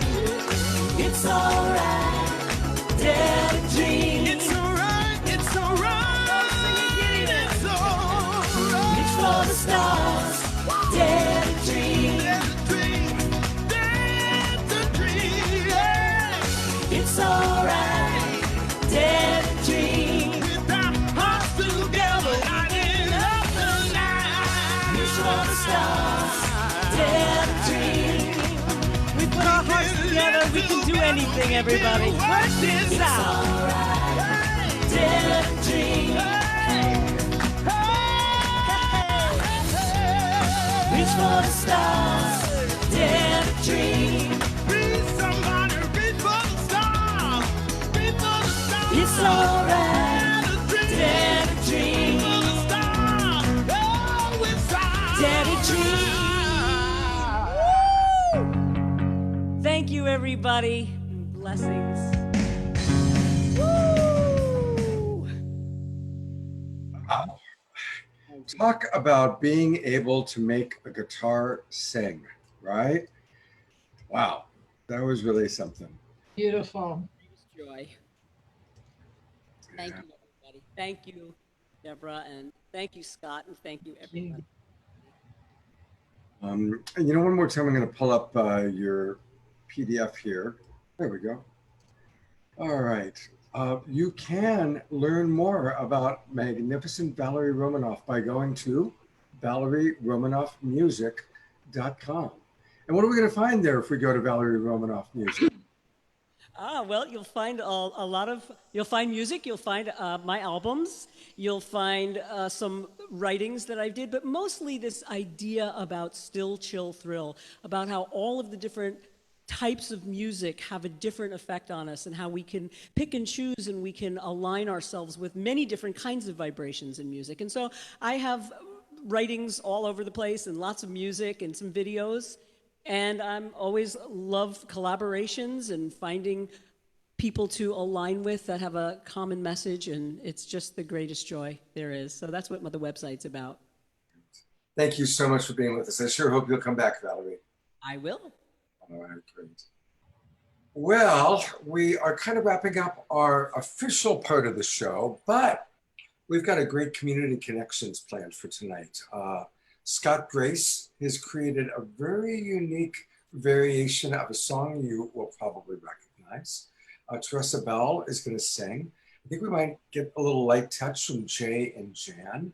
And Missy Shamanatrix is going to be making a special appearance. So definitely stick around. And if you're wanting to be part of our community connection time, you get a minute. Please keep it to a minute. Nothing political, no belief systems, but more inspiration. How are you inspired by our show tonight? That's what we like to hear. So again, really want to thank all of our sponsors, Jay and Mark Sims. Really want to invite people to please come Tuesday night at 6 o'clock and see Mark Sims on the show with me. And again, I want to thank Denise and Gabrielle and Carol, who are our most recent donors since the last time I looked at the list. And one last thing I'll mention, and then I'll turn it over to Deborah. July 11th, we are going to have a very special show. You know, next week we're going to take the 4th of July off, although there is something percolating in the community. Frank and Kitty Wells and Earth Dance are putting together something which I'm going to support. I think I'm going to participate in. But we're not going to have a Saturday Night Live for the Global Peace Tribe next Saturday night. Hopefully you'll miss us a lot. We are definitely going to come back on July 11th with a very special show just dedicated to the Harmonic Convergence 2020. We'll be right in the middle of that week. And we're going to hear from people that are having experiences and getting ready for what could be truly a life-changing event. And then hopefully, with your support and the support of others, we'll be back on July 18th and hopefully kick off a whole summer season. That's our goal. So, and you know, to make all this happen, you've heard me say it before, but I really want us to acknowledge Deborah. She works unbelievably hard to make this all happen. She puts together all the systems and finds most of our speakers, and she's just extraordinary. And it is Deborah's birthday coming up. Yes, this is the last Saturday Night Live that we'll have before Deborah turns, I think it's 39 that she's turning. Her birthday on July 6th. So everybody, let's all wish Deborah a very happy birthday month. May July be Deborah Giusti celebration month. Thank you, Scott. Thank you, all the presenters. It's always so amazing to put this show together in a big pot of soup and see what comes up. It's just beautiful. Everyone spoke to the theme of unity so beautifully. and the musicians and all the donors. Thank you so much for your donation. We do hope to continue this. It's very divinely inspired, whether we like it or not. We feel passionately wanting to do it, and your donations really helps us. So thank you so much. Thank you, Jay, for being there for us, Mark Sims. And also, please come to July 11th. It's going to be an amazing show about harmonic convergence. And we love your suggestions about shows to do, about topics, about what you want to see. So connect with us on that. So thank you so much, and sending you so much love. Now I'll turn it over to Kenny. Thanks, everybody. And wow, what another Saturday Night Live alive, now that we are alive more than we were before. So I want to thank everybody, and so many inspirational words and wisdom from everybody, and just thank you again. And remember to, you know, I haven't seen any donations of $5. Everybody's doing it a lot better this year, but this week. But if you can just afford $5 and you can just do that and it doesn't hurt too much, then please give us a little bit more love. We can always use it. Make sure you do a little bit more. You can get some extra bonuses. And look for us on the 11th of July for an exciting show that Deborah and Scott have been talking about. So I can't wait to see what that's going to be. All right. Thank you, Mark. Thank you, Ken. I was thinking Mark Sims because I was about to sing July 11th. But I've really lost it in the last half hour, I got to say. But I've got enough energy left to introduce a couple of special guests from our community. This is our community connection time. And if some of you in the audience, we still have about 200 people with us in the Zoom room, if you're wanting to come on and join us, please send me a message in the chat box. And, you know, for anybody watching on Facebook or on the World Unity Week channel or on Awake TV, you can still come on into our Zoom room. You can still do it. Just go to theglobalpeacetribe.com, click register here, and boom, in about 30 seconds, you'll be with us. And then in the chat box, send me a message telling me why you'd like to come on and what you'd like to share. And if so, I'll bring you on. That's how it works. In fact, one of the people that we're going to lead with is one of our beloved community members. Yes, Scott Grace, it is your turn. And thank you, Scott. You've been really patient with us. And Scott's created a very unique variation of one of our favorite songs. Take it away, Scott. Indeed. Yes, this is one of the things I most love to do in the world, which is to take events like this and summarize them in song, to put the movement into a song. So here it is. I see latex gloves, facial masks too, millions of people with nothing to do, and I say to myself, it's still a wonderful world. I see skies getting bluer, air getting clean, a pause in the madness, we awake from a dream, and I say to myself, it's still a wonderful world. Don't you agree? Absolutely. Could it be that this pandemic, as hard as it can be, is for our transformation, supporting unity? I see friends washing hands, standing 6 feet apart, but there's no distance between our hearts. I see 7 million people all across the earth, facing this madness, embracing rebirth, and I think to myself, it's still a wonderful world. Oh yeah, could it be that this racism now being revealed is coming to the surface to be cleansed and to be healed. I see protesters all over, every color of their skin, black, white, brown folks discovering we're kin. Oh wait, I see 7 billion people, diverse as we can be, awakening to oneness, a human family, and I'll say to myself, it's still a wonderful world. Everybody, we say to ourselves, it's still a wonderful world. Oh, that was fantastic. That was really, really, and God bless you, Scott, and God bless Louis Armstrong. And God bless whoever wrote that song, the original version. But I love what you did with it. Morgine in the chat box is saying she wants a copy of it. She says, I want a recording. Thanks so much, Scott Grace. You are incredible. So you got a fan out there, Morgine. Thanks, Scott. All right. Next up, we had planned on Teresa Bell. And there she is. All right. Hey, Teresa, are you about ready? Wow, look at those beautiful lights. Look at that beautiful angel.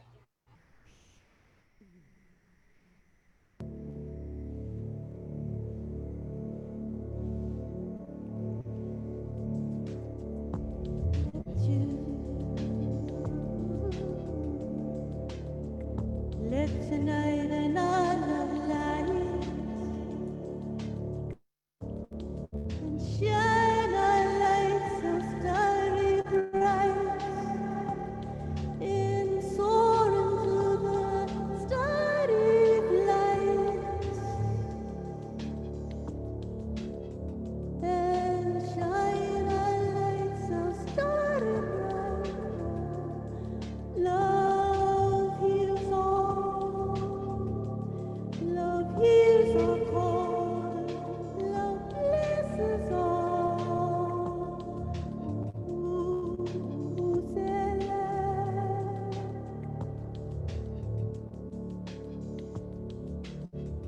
That's me and our heart in the place we are never apart. Heal every heart now, heal every heart now. Unite in our light and shine our light and go forward and shine our light. Go forward and shine our light and heal every heart and heal every heart together as one. Together as one, we shall heal every heart, unite in our light, unite in our light, and heal every heart. Heal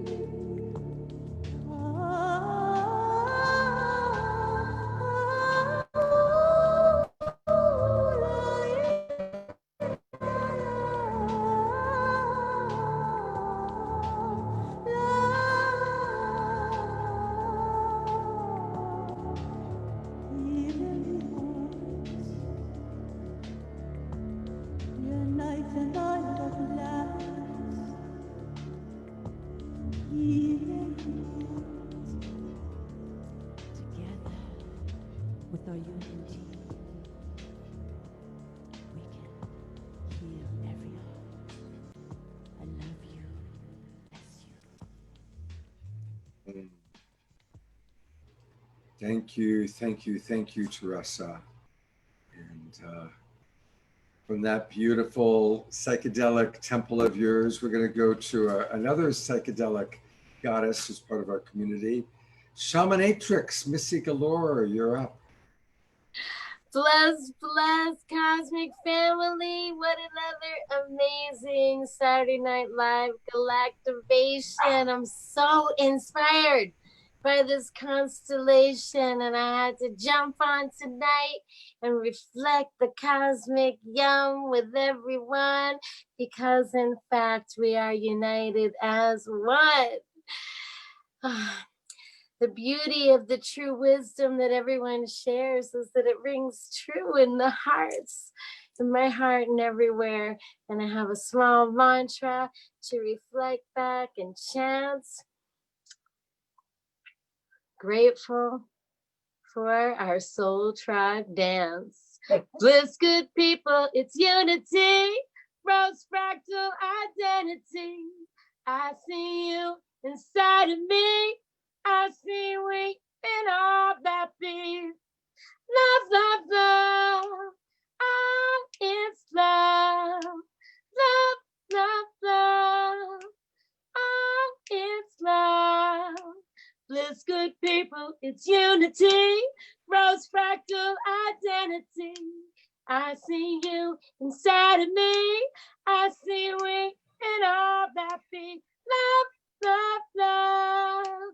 Oh, it's love, love, love, love, united love. I love you. Thanks so much for shining your heart light so bright, luminous love light through all space time. I'm so grateful for your soul shine. I love you. We love you too, Shamanatrix. Thank you so very, very much for being with us tonight. Happy holidays. Thanks for all these great shows. Yeah, well, Happy birthday, Deborah. That's the big holiday coming up, is Deborah's birthday. Absolutely. And remember, Celebration of life. there's only 6 more shopping days until Deborah's birthday. Let's just keep that in mind. Hey, we're going to hear from Dana Tomasino. Oh, it's great. I'll turn off the mic. Aloha, everyone. Nice to see you all. I just came over from World Unity Week, which I have to say was an absolutely amazing event and really honoring the dedication of all the people involved in creating that event. It was amazing. And my background is that I was a researcher at the Heart Math Institute for 12 years, and I started there in 1995. I helped to write up a lot of the research on the intelligence of the heart that Heart Math has put out over the years. And I would just like to say, in terms of unity, that really the first step in creating unity, from my perspective, would be really to create unity between the mind and the heart in each person, because the mind and the heart have not been unified for a very long time in our society. But it's really the heart's intelligence that connects us with a much larger awareness, the intelligence and awareness of our higher self. It connects us with our multidimensional awareness. And from that place always considers the whole. It's always about compassion and the most unconditional love. So learning how to connect the heart's intelligence with the mind, it's all about them working in synchrony and collaboration, is a wonderful first step in creating unity in each individual. And from that place of coherence, from that place of heart coherence, where the mind and the heart and the whole body mind are in synchrony, from there we can create more social coherence in our families, communities, societies. And then that extends naturally to global coherence, to creating a globally coherent society on Earth. And probably many of you know about HeartMath's Global Coherence Initiative, which is all about that, sending heart-focused care as a coherent network of people all over the planet with that intention of creating a globally coherent, unified, heart-based world. So I just wanted to insert that heart frequency here tonight and invite us all to connect with our hearts. Beautiful. Thank you so much, Dana. Thank you very much. And we did an entire show in collaboration with Teresa Collins and Global Coherence, with HeartMath represented. And we did that show maybe 5-6 weeks ago. So I want to just encourage everybody to go back and take a look at some of the shows that we've done in the past, because they're really quite special. And thank you, Dana, for that beautiful reminder. Thank you. I invited Clayton Barker to come on up because I was really impressed with what I saw him write in the chat box. I don't know Clayton, but now I got a chance to meet him. Hey, Clayton, how you doing? Hey, Scott, nice to see you. Thank you for the lucky privilege to be here. And I've been a student of Kam Lama and Wiakma Najin Win for a while, so it was wonderful to hear them. And I play many roles, and tonight I'm wearing my EMT hat for several reasons. I'm a part of the National Registry of Emergency Medical Technicians, and my sadhu Satguru from India asked me to join the EMT band of modern medicine people. I'm an indigenous European American human being, universal soul, and I have blood relatives from all 5 continents. And for me, it's really important for me to use my white-looking male privilege to take a little moment of silence for the passing of my fellow EMT out in Louisville, Kentucky, Breonna Taylor. So I'd just like everyone to just pause.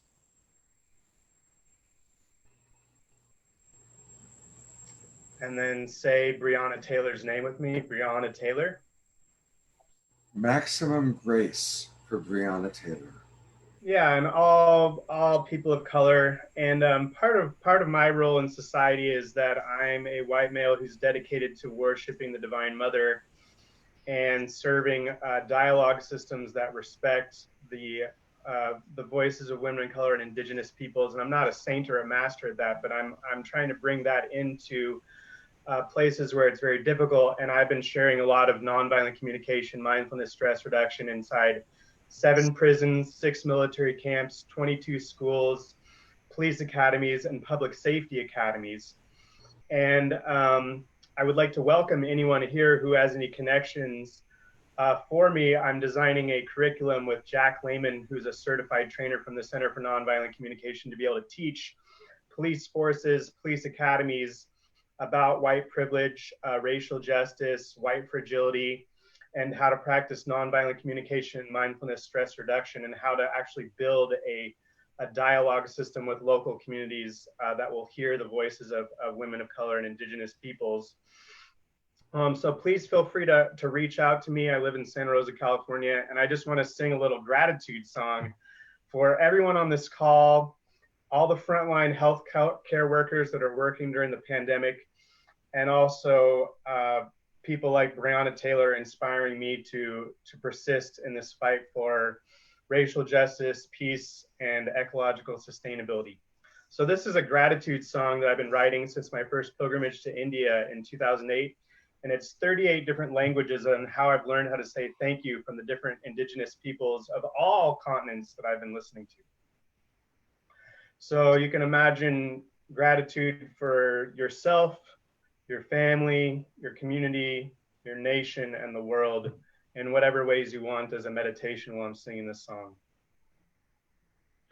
Wopila Danyavad Tukanjay Anandri Anandi and Jule and Obrigado Arigato Kamseyo Yehe She Ahandalila Sasrika Shukriya Anayotwata and the Tohoda Adanka Shane Dungavel Taklabas Agitos Spasiba Gracias Amasi Masi Hadninsin Hosiam Awebale Akap Kapagingi. I thank we Mahalo. I thank we to Saturday Night Live. I thank we to Fantuzzi. I thank we to Kamalama. I thank we to Wayakpa. I thank we to Mr. Gershon. I thank we to Skalakamas. I thank we to Neale Donald Walsch. I thank we to Deborah.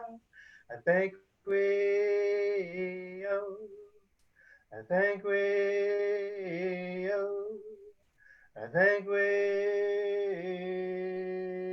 oh. Thank you, Clayton. That's beautiful. That's a just wonderful way to wrap up our evening or come close to it. It was just gorgeous. Thank you so much, brother. Thank you very much, Through, brother. well, you know, that's the beautiful thing. We're all meeting so many wonderful new people in our tribe. So thank you very much. Is there anyone else who wishes to share? I sent messages to a couple of people, but I don't see cameras on. So if you wanted to share, unmute yourself and I will find you. Otherwise, we're going to wrap up, and I want to show one more time the videos that we showed at the beginning, all about the Harmonic Convergence 2020. It's really about 18 minutes. It's 2 videos. I'll show them both back to back. And Moira, unbelievable. It's even though it's got to be what 1:40 where you are, Moira. She's still here with us. So thank you. Longtime friend. Peter Milton, were you wanting to say something? Yes, sir, please. All right, here he is. Peter Milton, who has done so much this week to put so many people on the World Unity Week channel programming. He was booking people and building rooms and doing all sorts of good stuff. Thank you, Peter. Yeah, my pleasure. What a treat. And what a powerful week, and what a new model for connection and networking. It's just amazing, and it's just going to build from here. If you haven't been, worldunityweek.org, and a bunch of the stuff is still up and will continue to be up in a living library, or go to the World Unity Week Facebook page and you can see 100 videos because we went live to many of the different programs. So they're all there sitting in the live stream. And we also had the wonderful chance to launch a children's fable that I wrote that's called Waves of Oneness.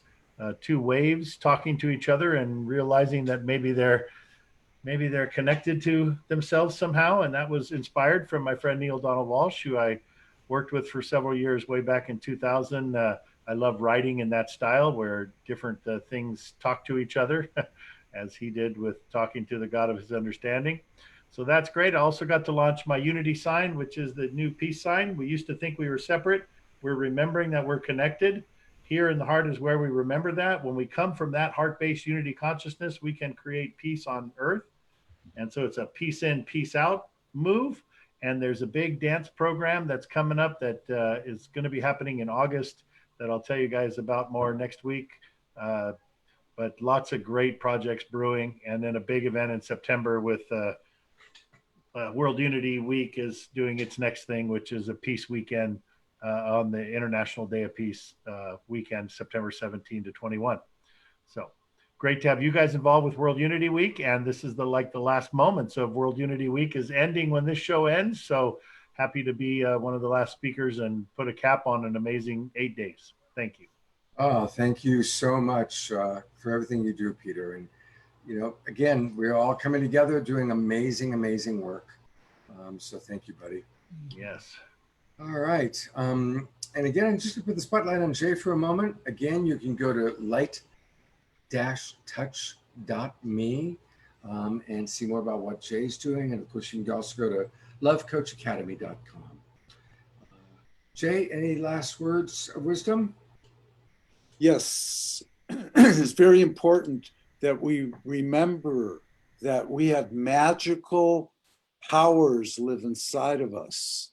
And there is a way to communicate with yourself, and it's called light touch. And it's through stimulating the end neurons, you create a current of energy with yourself. And you can send blessings, you can request money, you can heal your marriages, you can create miracles in your life. And Jesus and others said that we should be creating miracles. It's normal to create miracles, but we have to ask, and Light Touch can help you heal your marriage with Scott Katamas and Love Coach Academy. They have trained people that are here to serve and people in crisis. So please feel free.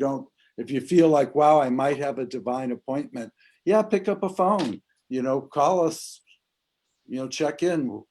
It's our privilege to show you the tools that you need to, to smile and feel blessed. Beautiful. Thank you very much, Jay. Deborah, I'm going to put the spotlight on you for a moment just to see if there's anything you'd like to say before we pop on our closing videos. You're muted. Nope, I wasn't muted. Just to send so much love, to receive so much love. That's what this show is about. Bottom line is love. So I appreciate everyone here so much. And I look forward to coming back again in a whole new way as we keep evolving forward. So thank you, Scott. Absolutely. All right, so we are going to start playing these two beautiful videos, all about kind of the history of the harmonic convergence and the direction it's going in now.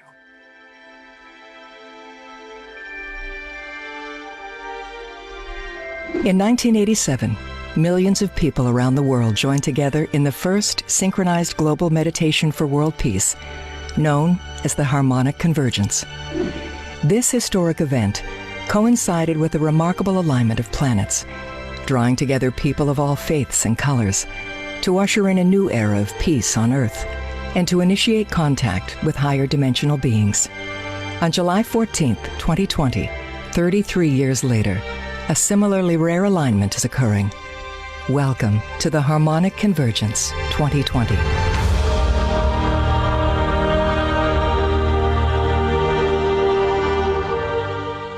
Harmonic convergence is like the launching pad for phase 2 of the cultural revolution that began on this planet in the 1960s.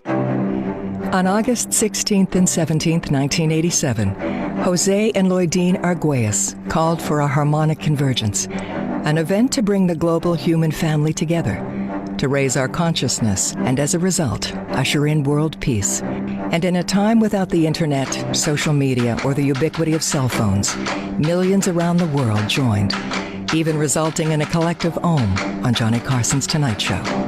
True believers say this is the beginning of a new age, and even the skeptics might agree we could use one about now. Most of this energy is directed to that, to a future where we can have some of the problems of hunger and war and racism and sexism and all those type of things resolved.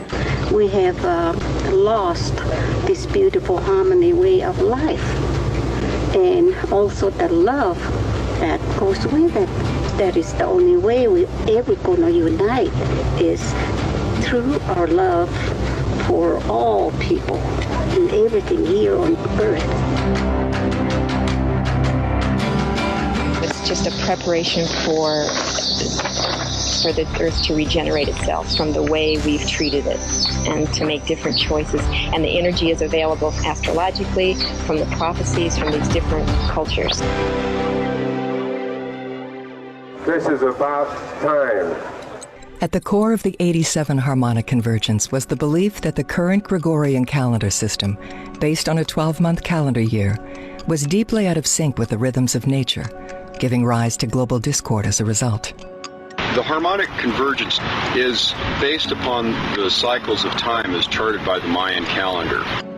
Ancient civilizations, from Egypt to Greece, the Mayans, the Celtic Druids, and even the Native American Lakota, operated on a 13-month calendar, known as the lunar solar calendar. They followed this calendar as a way to maintain the natural harmony of the rhythms of nature. As a simple way to understand this, consider that a year is 365 days, one full rotation of the Earth around the sun. However, what we call a month, based on the word moon, is about 28 days. The moon rotates around the Earth 13 times in 1 year, not 12. Therefore, why do we not operate on a cycle of 13 months consisting of 28 days? Would this not be closer to the natural order of time? We didn't know, all of us, we were living in the wrong time. So when we get on the new time, we will have a return to our natural biological cycle. Interestingly, Even a woman's natural fertility cycle is 28 days, which matches the moon's orbit of Earth.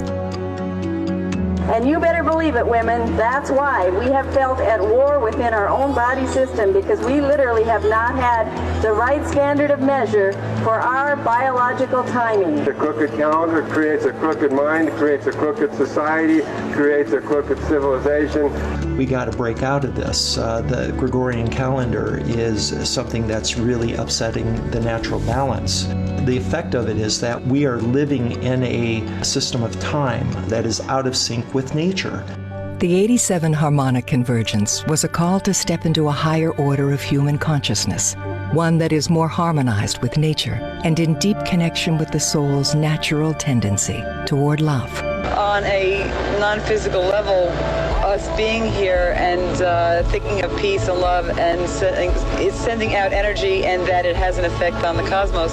The belief was that by tuning to higher states of consciousness, it would not only call forth a new age of peace and well-being on Earth, but would also give humanity access to higher dimensional extraterrestrial beings, proving once and for all that we are not alone. There may be UFO sightings, or there may not be, but there will definitely be some type of communications of an extraterrestrial nature. Rather than seeing extraterrestrial contact as something enabled by technology, Arguelles believed it's simply a natural result of raising our consciousness to a higher level, one where they could hear us and we could hear them, benefiting from the knowledge they impart. Since the 87 harmonic convergence, UFO sightings have continued to be on the rise, paralleling an increasing number of scientists, researchers, and former military who are disclosing the truth about our neighbors in the cosmos. In fact, for those who look, there's a fairly rich history of human and ET contact. As far back as 1958, Wilbert Smith, a Canadian government worker with a master's degree in electrical engineering and over a half-dozen patents, set out to research the phenomenon of UFOs. I started the investigation out of curiosity and as an extreme skeptic, fully expecting to find the phenomena to be due to man-made or natural causes. And what he found completely changed his life. There is virtually no doubt that alien craft are visiting this Earth, and that the beings who operate them are very much like us, probably our distant relatives. During his investigation, Wilbert Smith made contact with an ET named Alpha, who helped him understand the underlying physics and philosophy of the ETs and their spacecraft. I began for the first time in my life to realize the basic oneness of the universe and all that is in it. Science, philosophy, religion, substance, and energy are all facets of the same jewel. And before any one facet can be appreciated, the form of the jewel itself must be perceived. Could it be that the evolution of our spiritual nature is connected to the presence of ETs on Earth? What if connecting to higher states of consciousness, states of love, unity, and kindness were the key to unlocking a new phase of civilization, one where we recognize that we are truly not alone? Global UFO sightings continue to be on the rise, and over the 33 years since the first harmonic convergence, a new community of seekers, scientists, and peace activists have found that through certain meditation practices that open the heart to love and kindness, reliable contact can be made with our cosmic family. We are not alone.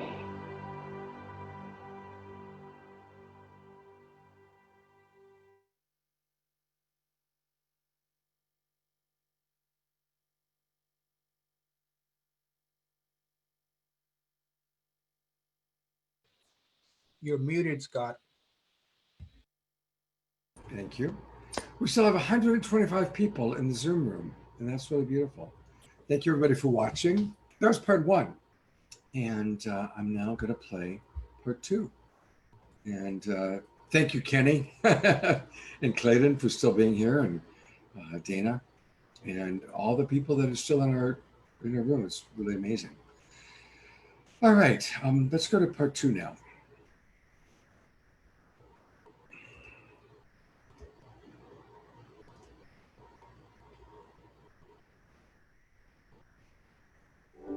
33 years after the 1987 harmonic convergence, the world is a very different place. Meditation, yoga, and transforming consciousness have gone mainstream. We've seen an outpouring of companies donating billions towards social impact and ecological restoration. A new generation of entrepreneurs are dedicated to making social impact over bottom-line profit. And there is a resurgence of indigenous wisdom making its way into the Western world. And yet, we continue to participate in the destruction of ecosystems and indigenous lands. While in many ways things are better than ever, social media and smartphones have made it impossible to hide from our own shadow. We find ourselves in 2020 at an unprecedented time of division. But strong division also provides us with a rare opportunity for profound healing, transformation, and unity. And as we approach another exceptional alignment of planets and prophecy, it's time to prepare ourselves for the harmonic convergence of 2020.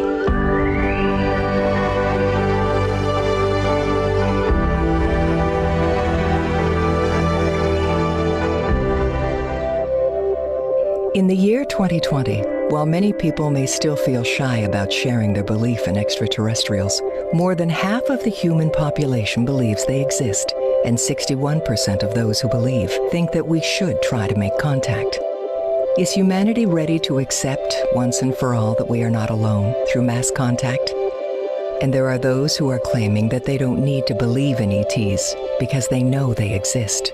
I learned about Dr. Stephen Greer and what he was doing teaching people the CE5 protocol, which was a meditative practice that he developed to initiate contact with extraterrestrial intelligence. The CE5 protocol, developed by Dr. Stephen Greer, has resulted in over 30,000 people participating in contact expeditions, many resulting in UFO sightings or even direct contact experiences.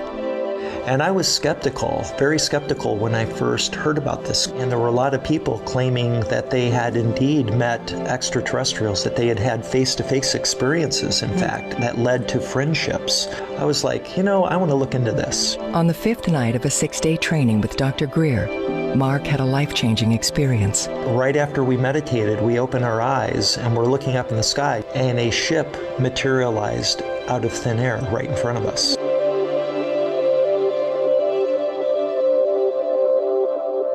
When I went back to my hotel room, I could not fall asleep. I decided to sit up in my bed and do my own meditation and try to summon a ET, and guess what? It worked.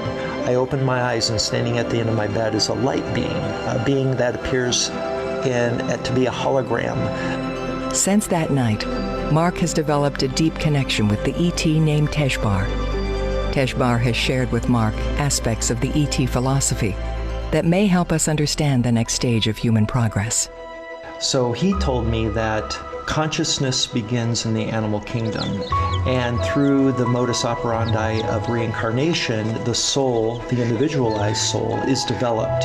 And when that dies, that little spark of consciousness is released, and that happens many, many, many, many times.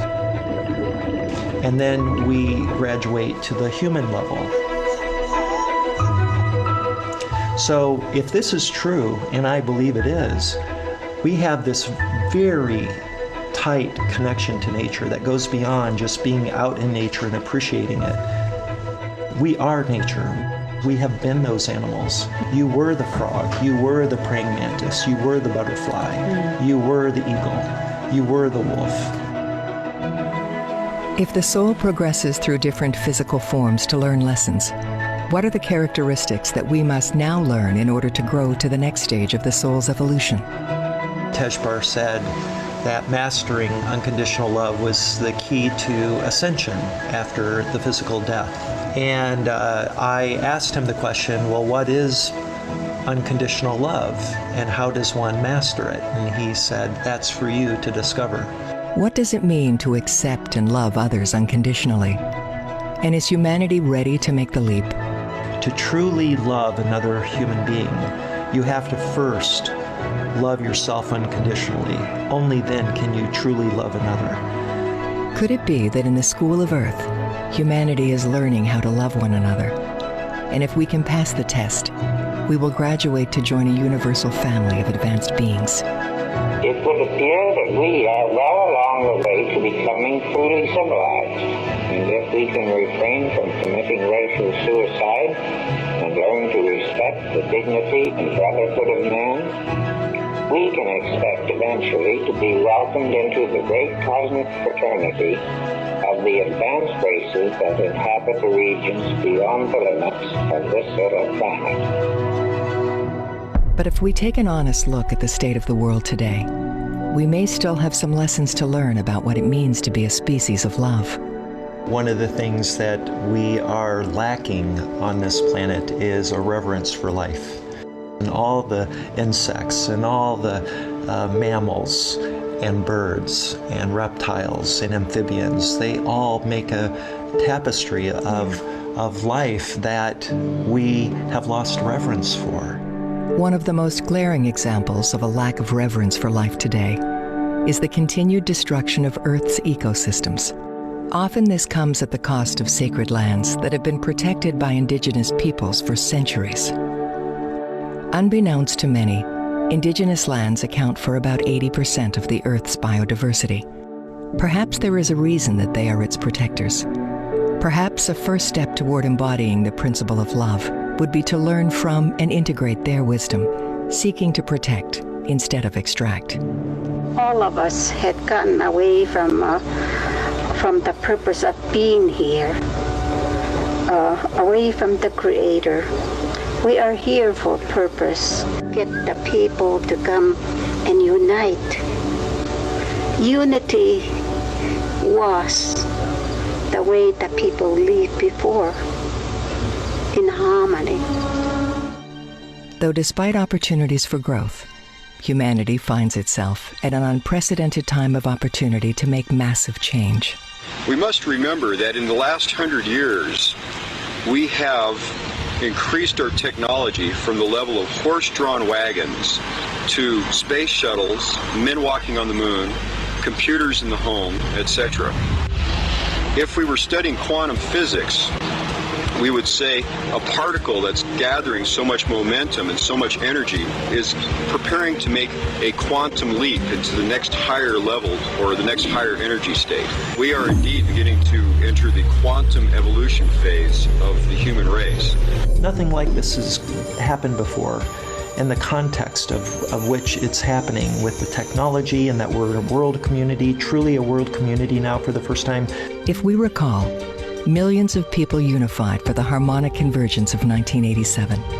So, what is possible today in an age of mass communication? What we are doing is an experiment in which we're engaging the planet, all the people who wish to be part of something remarkable that would result in a global sighting, where everybody sees a ship at the same time. And there's no question after this that we are not alone. And that's what is before us. That's the opportunity for us. On July 14th, 2020, a powerful and rare alignment of planets provides a similar opportunity to the 87 convergence.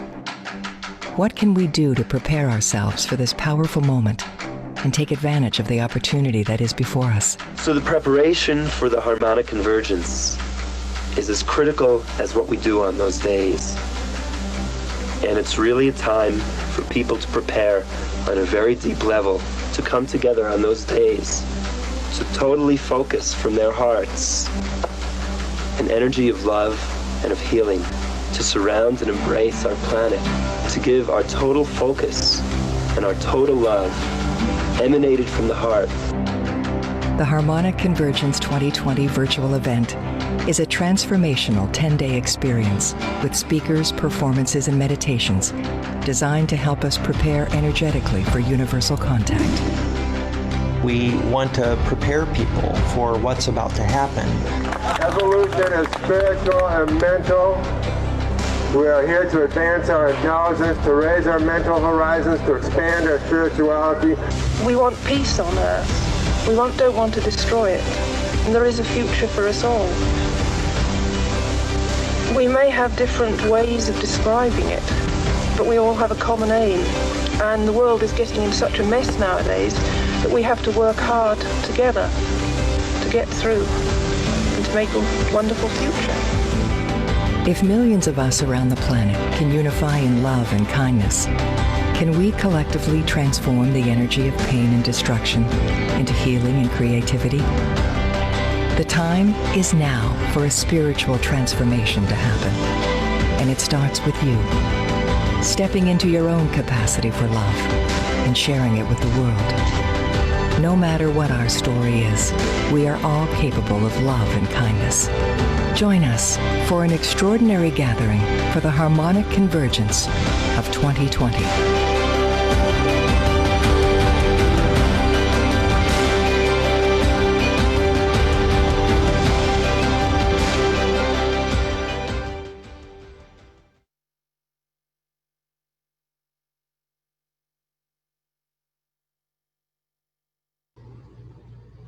May it be so. May it be so.